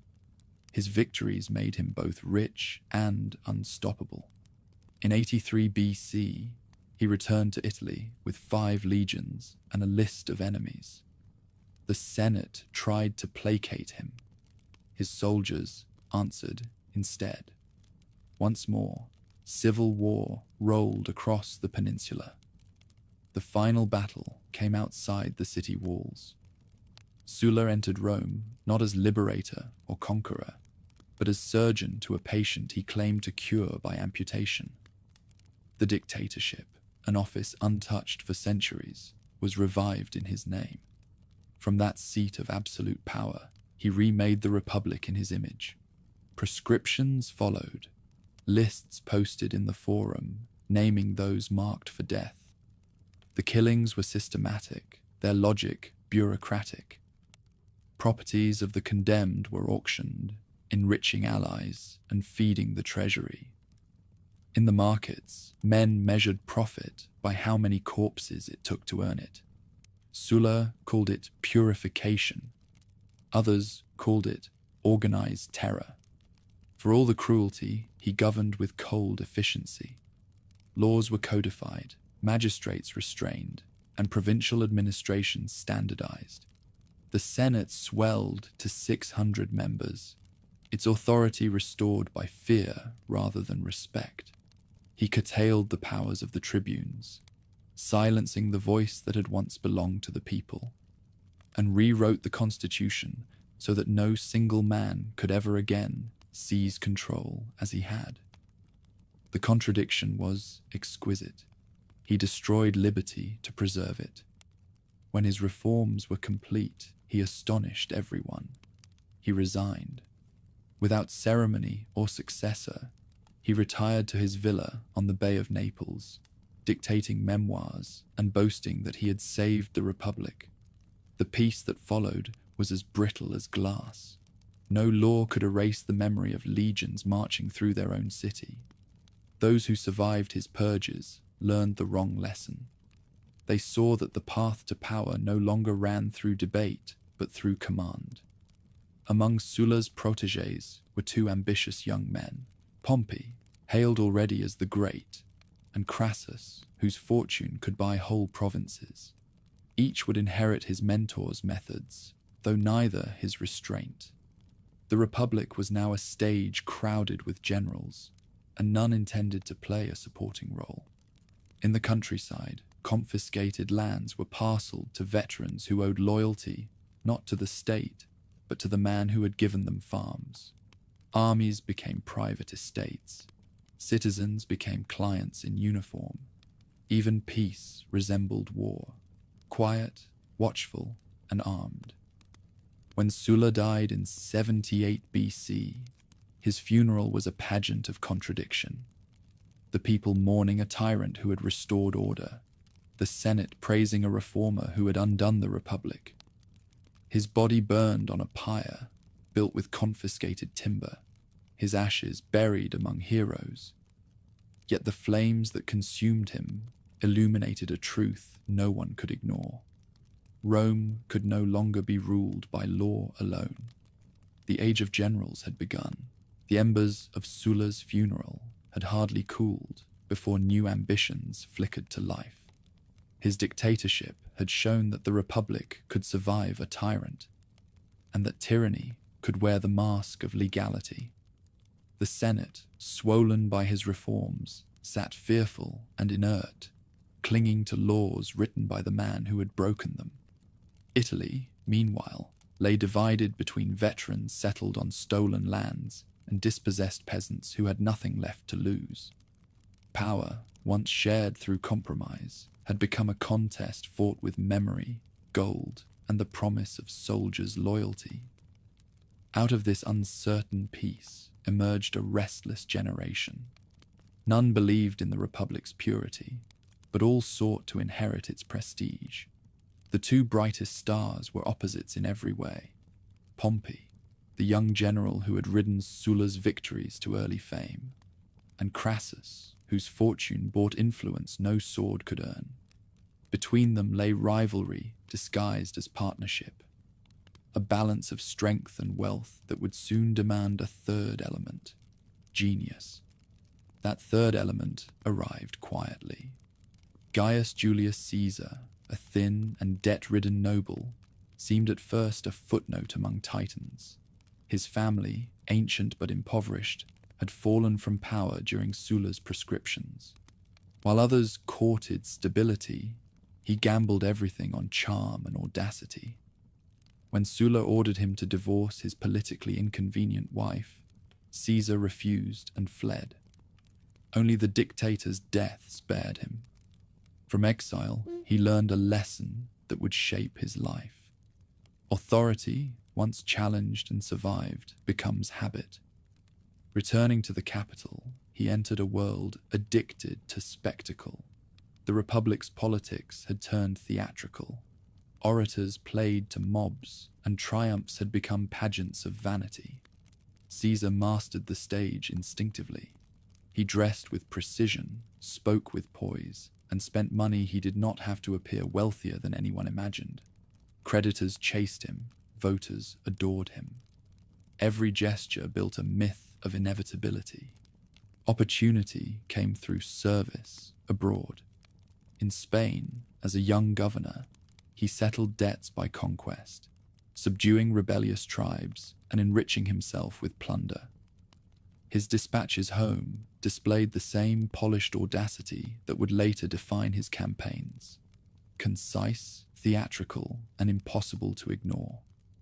When he returned to Rome, richer and seasoned, he found a city more unstable than ever. Gangs clashed in the streets, elections turned to riots, and the Senate's dignity had withered to a memory.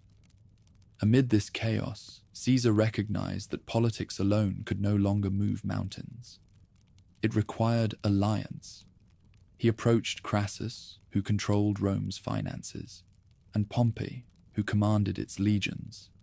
Both distrusted one another. Both found in Caesar a useful mediator.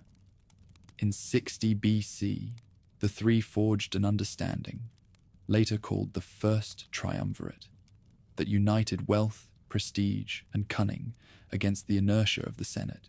Each wanted something the others could provide.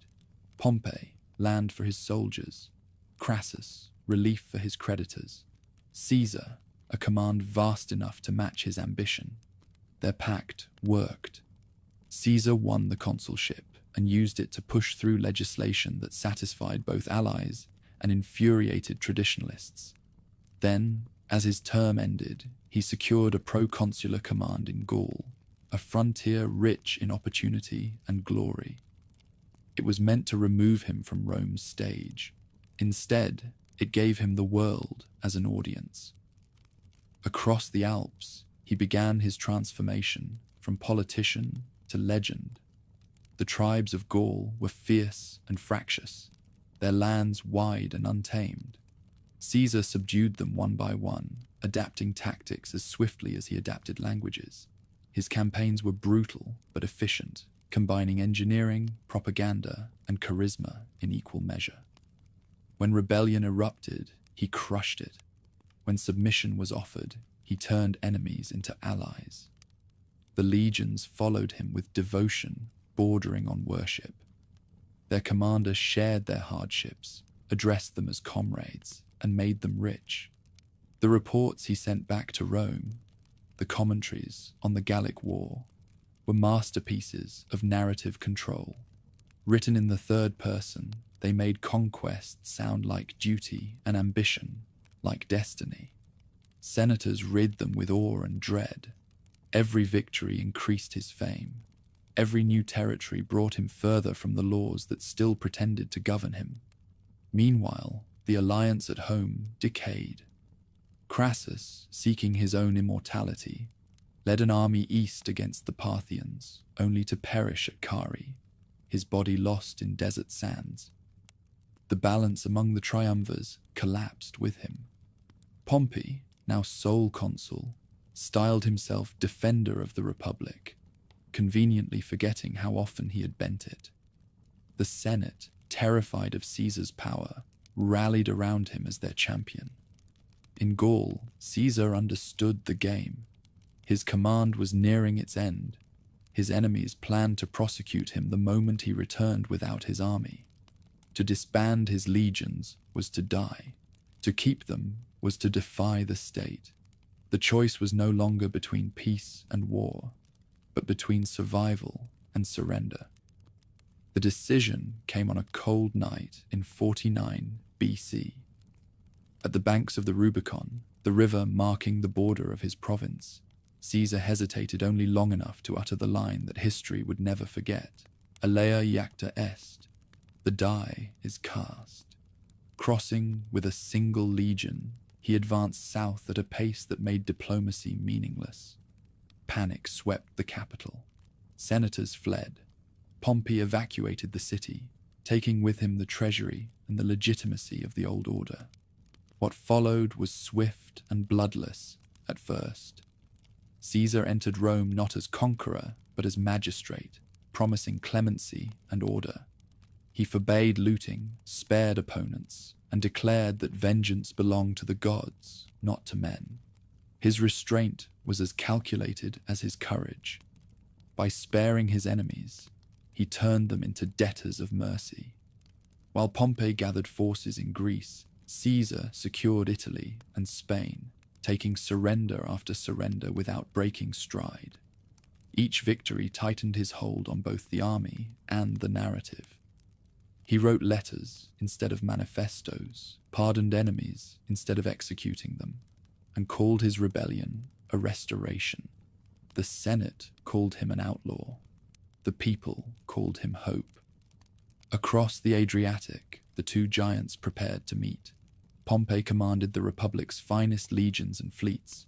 Caesar, veterans forged in 10 years of conquest. Both claimed to defend the same state, yet only one could live within it. In the camps, soldiers prayed to the same gods for opposite outcomes, and couriers carried rumors that one battle would decide the future of liberty itself. Civil war was no longer tragedy, but tradition. Rome had learned to survive it the way it survived plague or flood, with endurance and forgetfulness. Yet this time felt different. Pompey fought to preserve the system that had raised him. Caesar fought to prove that the system no longer worked. Each man believed himself savior. Each feared becoming Sulla. As his legions marched east, Caesar paused to address them. His words were simple. They fought not against fellow Romans, but against corruption, not for conquest, but for justice. The speech was theater, but it worked. The men who had followed him across mountains and seas followed him now against their own countrymen. On that march toward destiny, the Republic itself seemed to fade behind him like a receding shore. What waited ahead was not monarchy yet, but something that had never existed. A single man commanding a state that still pretended to be free. In that contradiction lay both Rome's genius and its doom. The Rubicon's ripples had become a tide. The next wave would carry Caesar across the sea to Pharsalus, to Egypt, to triumphs that would crown him as the greatest Roman of all, and to knives that would prove how fragile greatness could be. By the time Caesar reached the plains of Pharsalus in 48 BC, the Republic was already a memory dressed in armor. Across the dust and heat stood the army of Pompey, larger, better supplied, and carrying the Senate's last illusion of legitimacy. For months, the two men had stalked each other across Greece, trading letters filled with courtesy and venom. Pompey promised to defend liberty. Caesar promised to restore it. Both understood that only one would live to define the word. At dawn, the clash began. The senators who had fled Rome watched from the ridges, confident of victory. Pompey's cavalry swept forward, the decisive strike. But Caesar, anticipating it, had hidden a reserve of infantry behind his own lines. At the signal, they surged upward, driving their short swords into the exposed bellies of the riders' mounts. Chaos spread like fire in dry grass. When the dust cleared, Pompey's army had collapsed, and the defenders of the Republic were corpses scattered across the field. The victor's discipline, not his numbers, had won the day. Pompey fled across the Mediterranean to Egypt, seeking refuge with the boy king Ptolemy XIII. But dynasties play by colder rules than politics. When Caesar followed days later, he was met not by an army, but by a basket. Inside lay Pompey's severed head, offered as a gift. The gesture sickened him. He wept, historians say, not for the man, but for the meaning of the act. Rome's greatness, he understood, had been reduced to murder as diplomacy. His arrival in Egypt entangled him in another struggle, one of intrigue and beauty. Cleopatra, the exiled queen, smuggled herself into his quarters wrapped in a carpet, a performance worthy of any Roman stage. She spoke with wit and command, promising stability and wealth if restored to her throne. Caesar, ever drawn to charisma, obliged.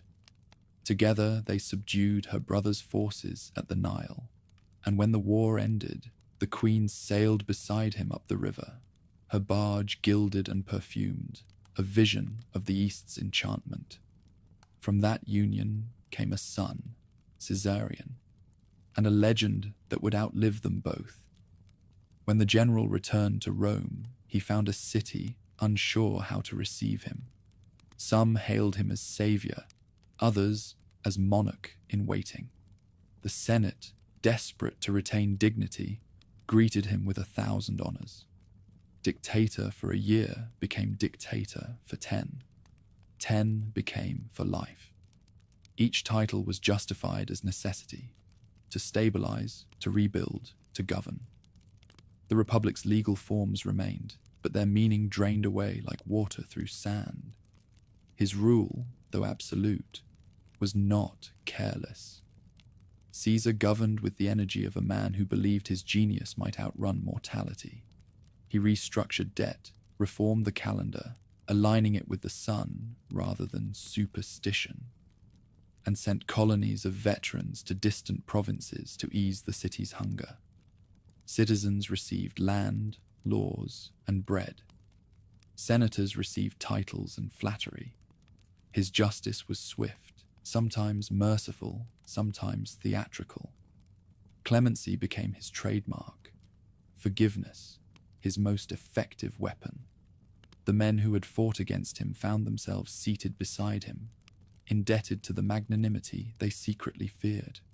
Beneath the surface, resentment simmered. The optimates, those who still clung to the memory of an aristocratic republic, whispered that one man now held the power of kings. Statues of his likeness filled the forums. His face appeared on coins, a privilege once reserved for gods. When a crowd placed a laurel wreath on his statue's head, rumors spread that he had accepted it as a crown. Caesar laughed it off, but laughter could not silence the old Roman instinct that no man, however great, should be called Rex. The discontent reached its climax during the Lupercalia festival. Before the assembled people, Mark Antony, his loyal lieutenant, offered him a diadem. Once, twice, 3 times. Each time Caesar refused, to the roaring approval of the crowd. The gesture was theatre, yet even theatre can reveal what words conceal. Those who saw the exchange understood that refusal itself was proof of power. Only a man already greater than king could afford to decline the title. In the Senate, the conspiracy coalesced. Its members were not madmen or malcontents, but men who feared extinction of their class.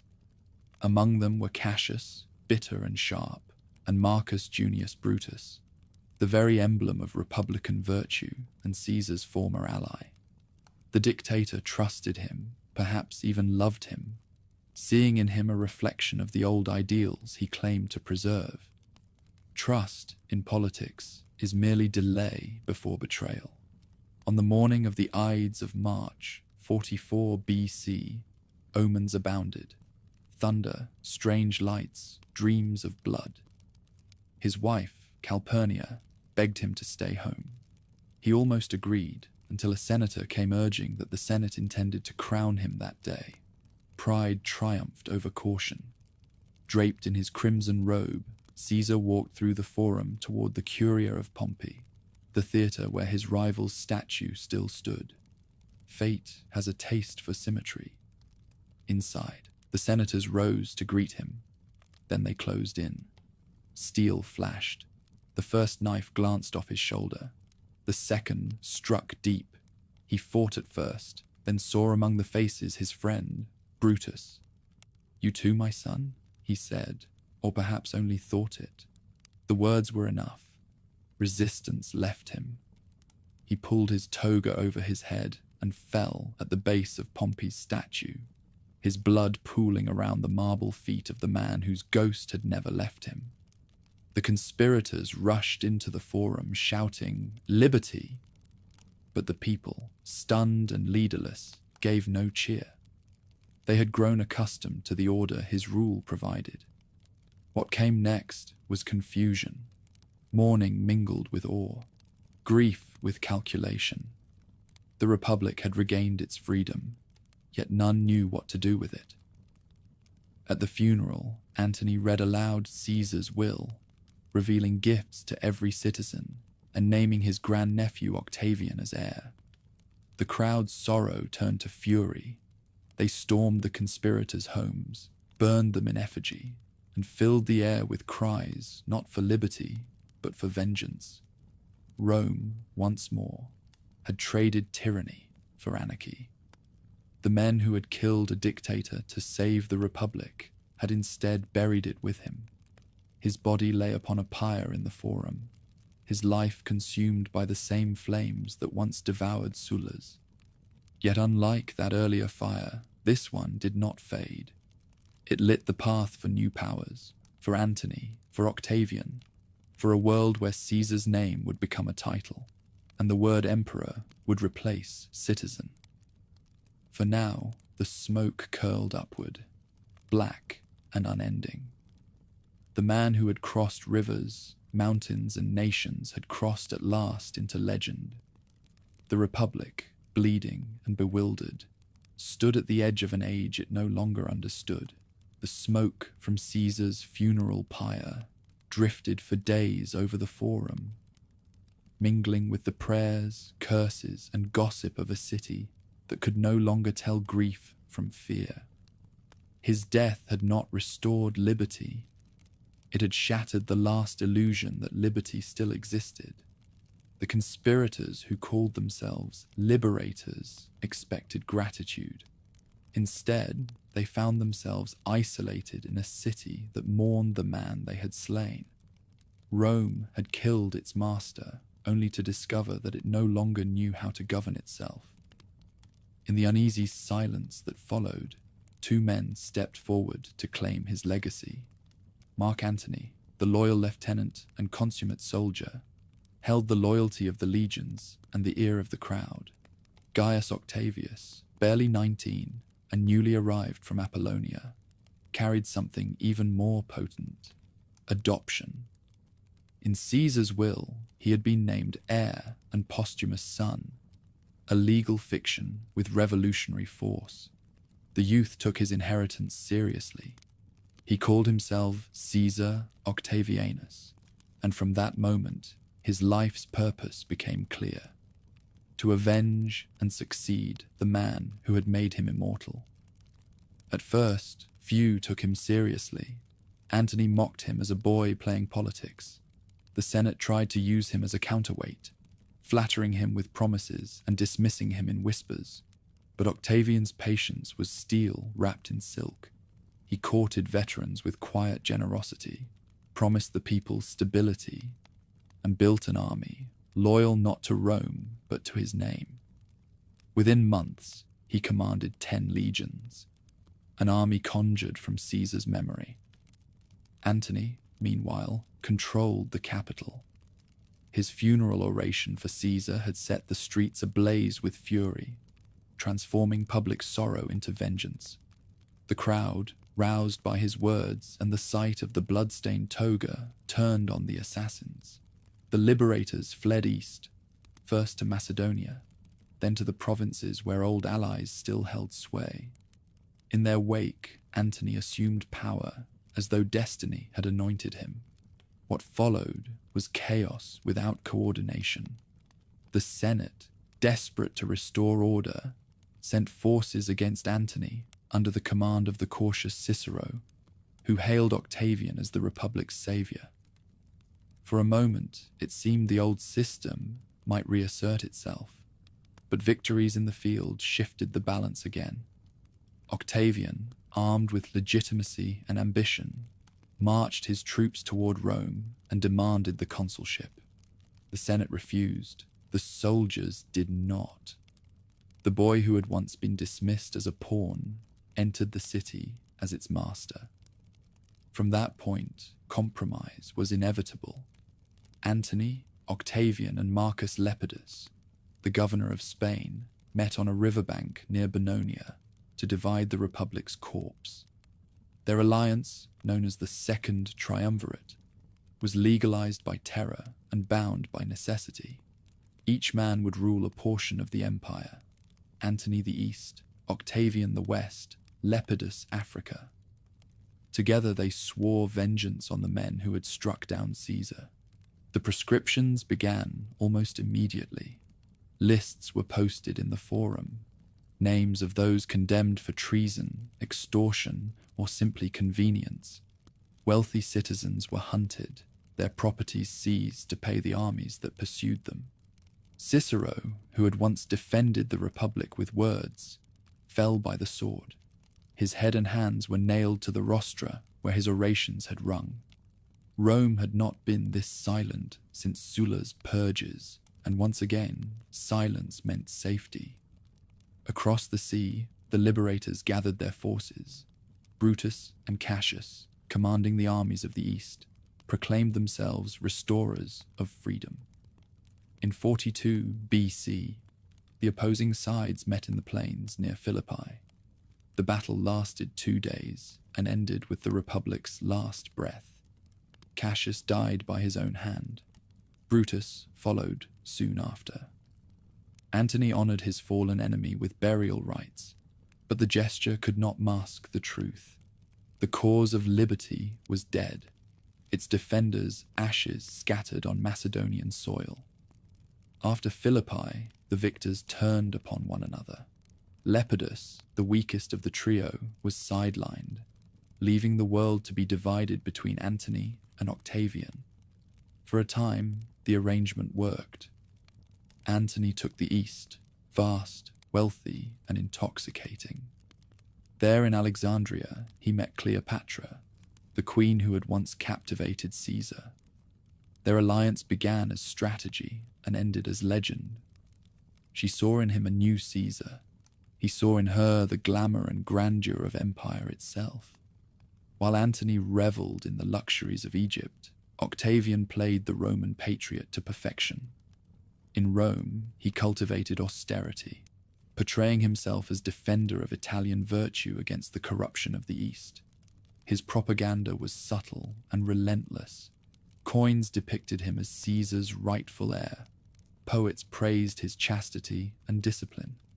The Senate, exhausted by decades of violence, turned toward the young man who promised peace through order. The conflict that followed was fought as much with symbols as with swords. Antony's union with Cleopatra was denounced as treasonous decadence, the seduction of a Roman by an Eastern queen. Rumors spread that he meant to move the capital to Alexandria, to crown Cleopatra Queen of Kings, and to make their children heirs to Rome. Whether true or not, the narrative worked. The Republic rallied behind Octavian, not for what he was, but for what Antony seemed to have betrayed. In 32 BC, the alliance collapsed completely. The Senate declared war not on Antony, whom many still loved, but on Cleopatra, a convenient fiction that made civil war sound like defense of country. Octavian's Admiral Agrippa commanded the fleet that met their combined forces off the coast of Actium in 31 BC. The battle began as a contest of maneuver and ended as a rout. Surrounded and outnumbered, Cleopatra's ships turned to flee. Antony followed her, abandoning his fleet. The sea burned with oil and corpses as the future of Rome tilted westward. In the months that followed, the lovers retreated to Egypt, pursued by Octavian's legions. Trapped in the palace of Alexandria, they chose legend over capture. Antony fell on his sword. Cleopatra, in the silence that followed, took her life by the bite of an asp, the serpent of her own goddess. Their deaths closed not only an age of romance, but an age of civil war. The Republic, long dead, finally stopped pretending to breathe. When Octavian entered the city, he found it weary rather than jubilant. The people no longer cared who ruled, only that the killing had ended. Senators greeted him with rehearsed adoration, the same gesture they had once offered his adoptive father. He accepted every honor and refused every crown, at least for now. Behind the modesty was calculation. Rome was not ready for a king, but it was ready for something new. With Antony and Cleopatra gone, Octavian stood alone at the center of the world. The wars were over, but peace itself required reinvention. The Republic had perished not in battle, but in the slow corrosion of faith. Out of its ruins, a new order would rise, not a monarchy declared, but an empire disguised as restoration. When Octavian returned from Egypt, the world was quiet for the first time in a century. Behind him lay the ruins of republics, kingdoms, and lovers. Before him stretched an empire waiting for a name. The Senate hailed him as savior, the people as peacemaker, and even his enemies admitted that fatigue was now his strongest ally. No one wanted freedom if it meant another war. The young man who had begun as Caesar's heir would end as something Rome had never known. A ruler whose power seemed natural, inevitable, and permanent. His triumph in 29 BC was less celebration than coronation. Chariots rolled through the streets laden with spoils from Greece, Asia, and Egypt. Statues of conquered kings followed behind like a parade of ghosts. Octavian walked last, robed in white, a figure of restraint amid excess. He did not call himself king, the word was still poison, but the theatre of monarchy was already his. In the years that followed, he moved carefully, reshaping the state without breaking its shell. In 27 BC, he staged his masterstroke. Before the Senate, he renounced all extraordinary powers, declaring the Republic restored. The gesture brought him every power he had just surrendered. Senators begged him to remain as princeps, the first citizen. From that fiction arose a new reality. Octavian became Augustus, a name meaning sacred and majestic, as if the gods themselves had sanctioned his rule. His genius lay in balance. He clothed autocracy in the language of tradition, dictatorship in the dress of duty. The Senate still met, consuls were still elected, but everyone knew who decided the outcome. He divided the empire into provinces, some senatorial, governed by old aristocrats, others imperial, controlled directly through his legates and armies. The illusion of the Republic endured because it was convenient to believe it. Peace required more than politics. After decades of bloodshed, Augustus understood that stability must be built into the bones of daily life. He reformed taxation, created a standing army with fixed terms of service, and established the Praetorian Guard, 9,000 soldiers sworn to protect his person. And in time, to decide the fate of his successors, roads extended like veins across the provinces, carrying goods, ideas, and soldiers. A census counted every citizen and slave. Nothing escaped the state's gaze. The Pax Romana, the Roman peace, began not as a miracle, but as administration. Grain from Egypt fed the capital. Aqueducts carried water into its crowded hills. New laws rewarded marriage and penalized adultery, seeking to revive the virtue the old republic had lost. The city itself transformed. On ground, once scorched by civil war, rose monuments of marble and order. The Arapacis, the altar of peace, with its friezes of abundance and family. The Forum of Augustus, lined with statues of ancestors who seemed to nod in approval. I found Rome a city of brick, he later said, and left it a city of marble. It was not boast, but blueprint. Culture flowered in the long calm. Poets like Virgil, Horace, and Ovid turned history into myth and myth into praise. In the Aeneid, Virgil gave Rome its sacred story. Aeneas, fleeing Troy, founding a race destined to rule by mercy as much as might. The poem was both prophecy and propaganda, binding the empire's vastness to a single destiny. Scholars compiled chronicles, sculptors idealized the imperial family, and even religion bent to the new order. Temples to Augustus's genius rose beside those of Jupiter. The line between mortal and divine blurred into ceremony. Beyond the walls, legions still fought, but now in service of stability, not survival. Campaigns in Spain and the Alps closed the last gaps of resistance within the European heartland. To the north, in Germania, ambitious generals pushed beyond the Rhine, dreaming of another province. At first they succeeded, but in AD 9 came disaster. In the dense Teutoburg forest, 3 Roman legions under Varus were ambushed and annihilated by tribes led by Arminius, a former ally. The news reached Rome like a thunderclap. Augustus, now an old man, struck his head against the wall and cried, "Varus, give me back my legions." It was grief not for numbers, but for illusion. The realization that even empire had limits. Inside those limits, prosperity flourished. The provinces, long treated as conquered lands, became partners in an imperial economy. Veterans settled in colonies from Gaul to Syria. Merchants shipped wine, glass, and olive oil across the Mediterranean. Latin replaced local tongues. Roman law replaced tribal custom. Roads carried more than armies. They carried identity. The empire no longer belonged solely to the city on the Tiber. It belonged to the system Augustus had built. Yet even peace cast shadows. The moral laws he imposed felt like theatre to a generation raised on power and pleasure. His only child, Julia, was exiled for scandal, proof that virtue decreed from above could not control desire below.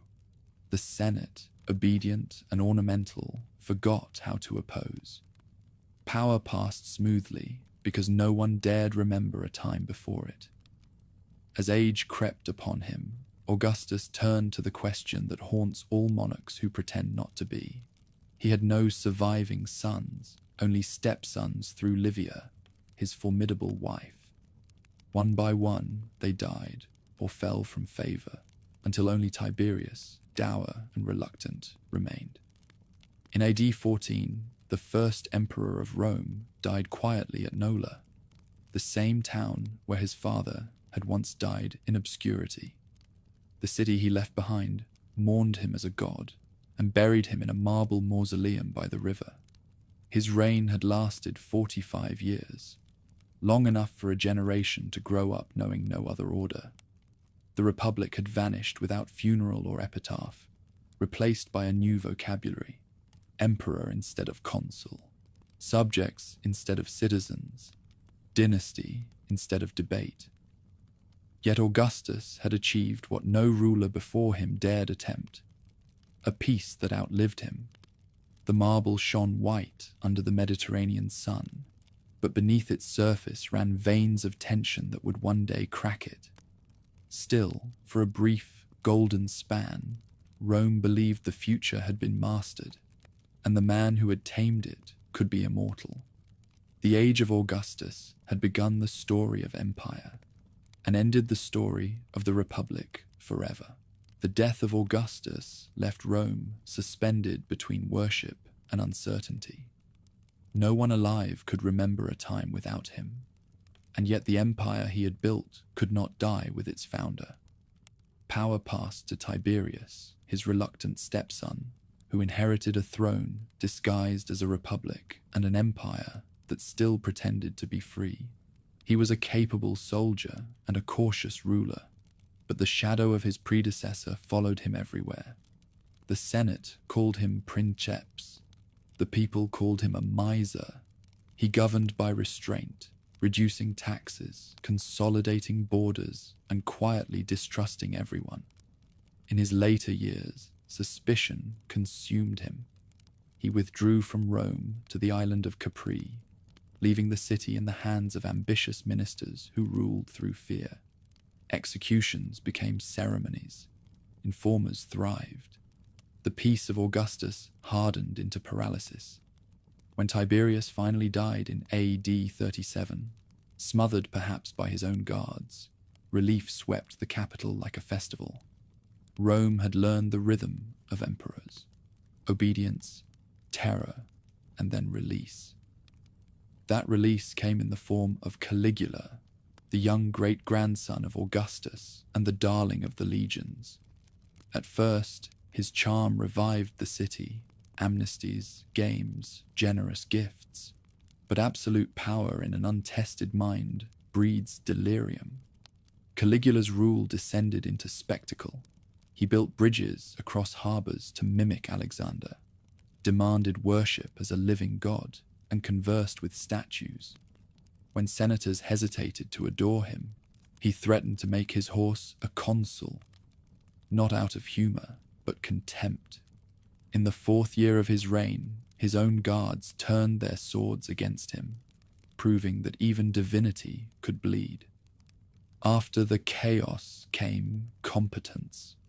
Claudius, uncle to Caligula and once dismissed as a stammering scholar, surprised everyone by surviving. Behind the awkward gestures and cautious tone lay an efficient mind. He reorganized the administration, expanded citizenship, and brought new provinces into the empire, including Britain, whose conquest fulfilled the boast of generations. He strengthened the bureaucracy that would outlast dynasties, replacing noble birth with talent. Yet his private life was less orderly. His marriages became scandal. His final wife, Agrippina, ensured her son Nero would inherit both throne and curse. Nero's early reign began with promise. Guided by wise tutors like Seneca, he patronized the arts and entertained visions of a cultured empire. But vanity proved stronger than virtue. The young emperor sought applause rather than approval, performing music on public stages while senators applauded from terror. In AD 64, a great fire devoured half the city. Rumor blamed Nero. He blamed the Christians, a small sect too weak to defend itself. Persecutions followed, savage and theatrical. His extravagance bankrupted the treasury. His paranoia emptied the Senate. At last, condemned by his own guards, he fled into the suburbs and ended his life with the words, "What an artist dies in me." With him, the Julio-Claudian dynasty died as well. The empire reeled. In a single year, AD 69, 4 claimants wore the purple in quick succession. Legions declared their own generals emperor. Galba, Otho, Vitellius, each rising and falling faster than decrees could be carved. When the dust settled, one commander remained. Vespasian, a soldier of modest birth and solid discipline. His victory ended chaos and founded the Flavian dynasty, a return to pragmatism after decades of theatre. Under Vespasian and his sons, Rome regained its footing. The Colosseum rose from the drained lake of Nero's pleasure palace, a monument to order over indulgence. His son Titus, beloved for his generosity, completed the building and faced disaster with composure. A volcanic eruption in Pompeii, a fire and a plague, all within his brief reign. "I have only made one mistake," he said on his deathbed, "when I failed to do a man kindness." His brother Domitian, who followed, lacked such grace. Efficient but paranoid, he ruled by fear until assassins freed the empire of his efficiency. After Domitian's death in AD 96, the Senate, weary of dynasties, turned to adoption as salvation. What followed was the most stable century Rome would ever know, the era of the 5 good emperors. The first, Nerva, restored legality and respect. He adopted as heir Trajan, a soldier from Spain, marking the first time the imperial throne passed beyond Italy. Trajan expanded the empire to its greatest reach, Dacia, Arabia, and even the fringes of Mesopotamia. Wealth from the Dacian mines filled Rome's coffers. His column still spirals upward in the Forum, carved with scenes of conquest that read like scripture. Yet Trajan's glory was measured not only in territory, but in roads, aqueducts, and justice. The empire under him felt both vast and coherent, its edges connected by stone and law. His chosen successor, Hadrian, redefined rule as preservation rather than conquest. Traveling more than any emperor before him, he inspected every frontier, building walls where expansion had become folly. In distant Britain, he marked the empire's northern limit with a barrier of stone and vigilance, Hadrian's Wall, not to isolate Rome from the world, but to remind it of proportion. He loved art, architecture, and ideas, raising the Pantheon anew with its perfect dome. a geometry of faith in human order. Yet behind his calm intellect lay melancholy. The death of his companion Antinous in the Nile broke him. He raised temples and statues to the boy, fusing grief with deification. After Hadrian came Antoninus Pius, whose reign of quiet prosperity was so uneventful that later generations mistook it for decline. Under his governance, taxes were light, borders secure, and justice impartial. Rome no longer needed conquest to feel eternal. His adopted son, Marcus Aurelius, inherited peace, but also the storms gathering beyond it. Marcus ruled as philosopher as much as emperor. Between campaigns along the Danube, he wrote meditations on duty and endurance, words that survived even when his victories did not. His reign tested the resilience of the Pax Romana. Plague swept through the empire, possibly smallpox, killing 1 in 10. To the north, Germanic tribes pressed harder each year, drawn by famine and Rome's wealth. The emperor fought them not for glory, but for survival, scribbling thoughts on fate by lamplight in winter camps. Beside him served his adoptive brother, Lucius Verus, who died before the war's end, and later his own son, Commodus, whose vanity made the philosopher despair. When Marcus died in 180 AD, the golden chain of adoption broke. His successors would inherit an empire still glittering, but cracking beneath its own weight. For nearly 2 centuries, Rome had been governed by competence, an accident of wisdom sustained by fear of failure. Its frontiers stretched from the Atlantic to the Euphrates. Its cities thrived. Its laws outlived their makers. Yet prosperity breeds amnesia. The citizens who once trembled at civil war now took peace for granted. The age of the good emperors closed not with a fall, but with a sigh. The calm before an empire remembered how mortal it was. When Marcus Aurelius died in AD 180, the empire mourned a philosopher and gained a problem. For nearly 100 years, power had passed peacefully through adoption, intellect, and merit. Now, for the first time in generations, the throne went by blood. His son, Commodus, inherited an empire at its height and began to hollow it from within. At first, the young ruler styled himself a new Hercules, appearing in the arena to fight wild beasts and gladiators for applause. The Senate watched in disbelief as their emperor turned the symbol of sovereignty into theater. He renamed months after himself, the city after his divine titles, and executed those who refused to flatter him. The philosopher's son had become a parody of monarchy.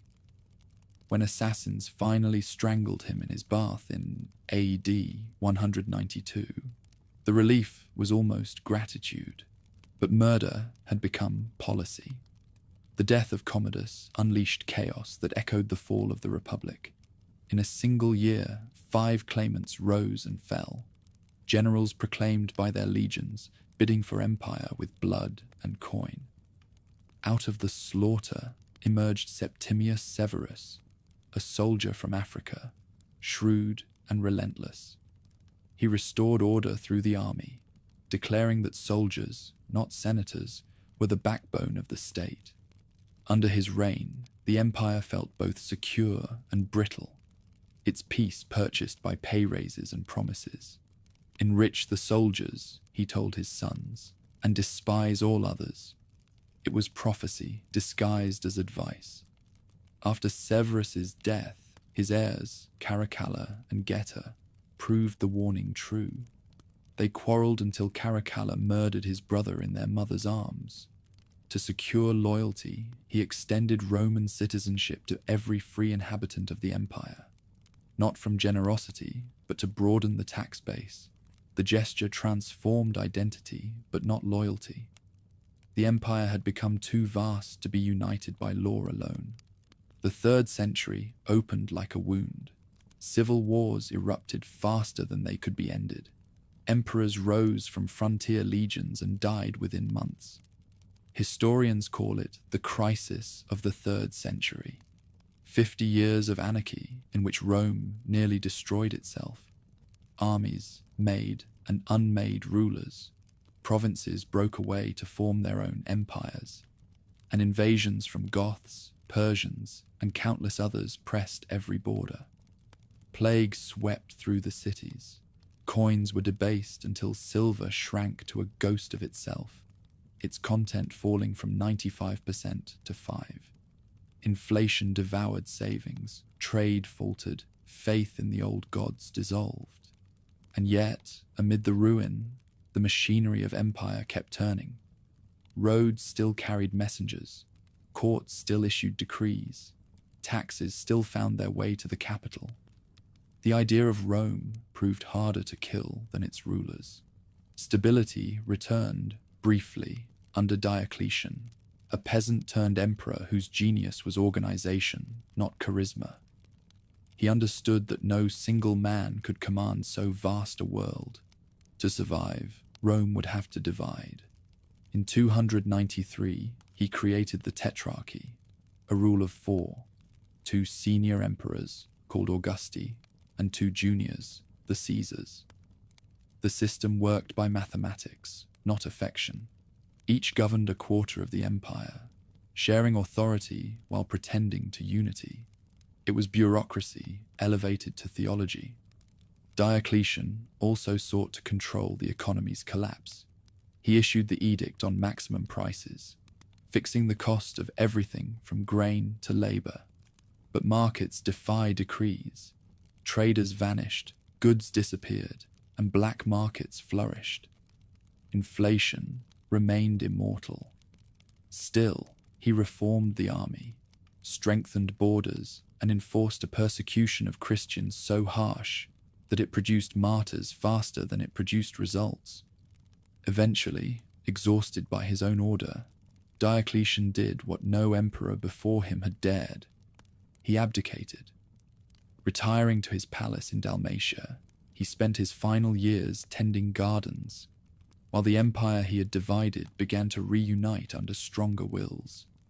Among those wills was one that would redefine the world: Constantine.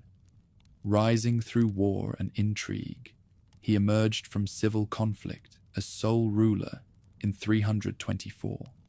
His victory at the Milvian Bridge, under a vision of the cross and the motto, "In this sign, conquer," forever changed the empire's soul. Christianity, once persecuted, became favored. Pagan temples yielded to churches. The old gods faded like statues left in the rain. Constantine understood geography as destiny. Rome, heavy with memory, was no longer fit to rule an empire that stretched from Britain to the deserts of Syria. In 330, he founded a new capital on the Bosporus, Constantinople, the city of Constantine, a crossroads between Europe and Asia, trade and faith. Marble palaces rose where Greek fishermen had once hauled nets, and from that glittering harbour, a new Rome looked east.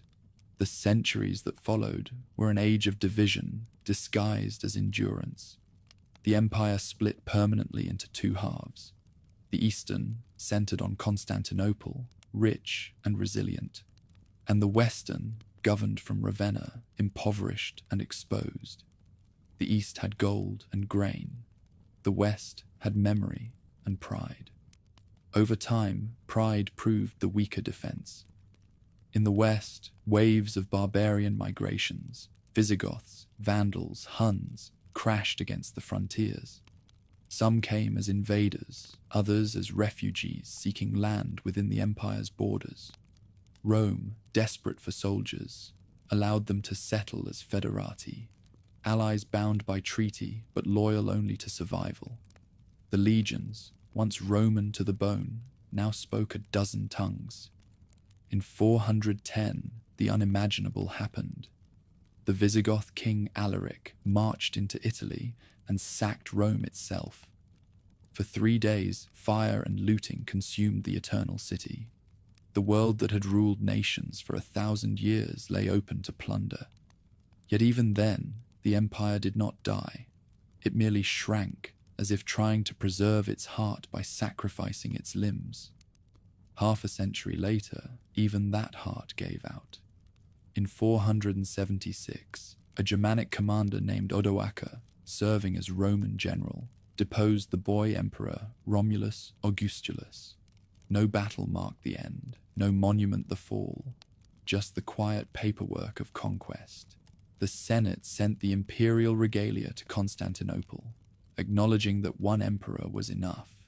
The Western Empire had dissolved into kingdoms that spoke Latin, but dreamed in other tongues. In the East, Byzantium endured for another 1,000 years, preserving law, learning, and the faith that had transformed the old gods into saints. In the West, the memory of Rome became inheritance, its roads the skeleton of nations, its laws the grammar of justice, its language the root of prayer. Even in ruin, it refused to vanish. No single date could contain the fall. The empire had not collapsed in a day. It had slowly changed its name. What had begun on the banks of the Tiber as a cluster of huts ended as an idea larger than any city, any army, or any emperor. In marble and dust alike, Rome had achieved what no power before or since has matched. It had turned time itself into a province.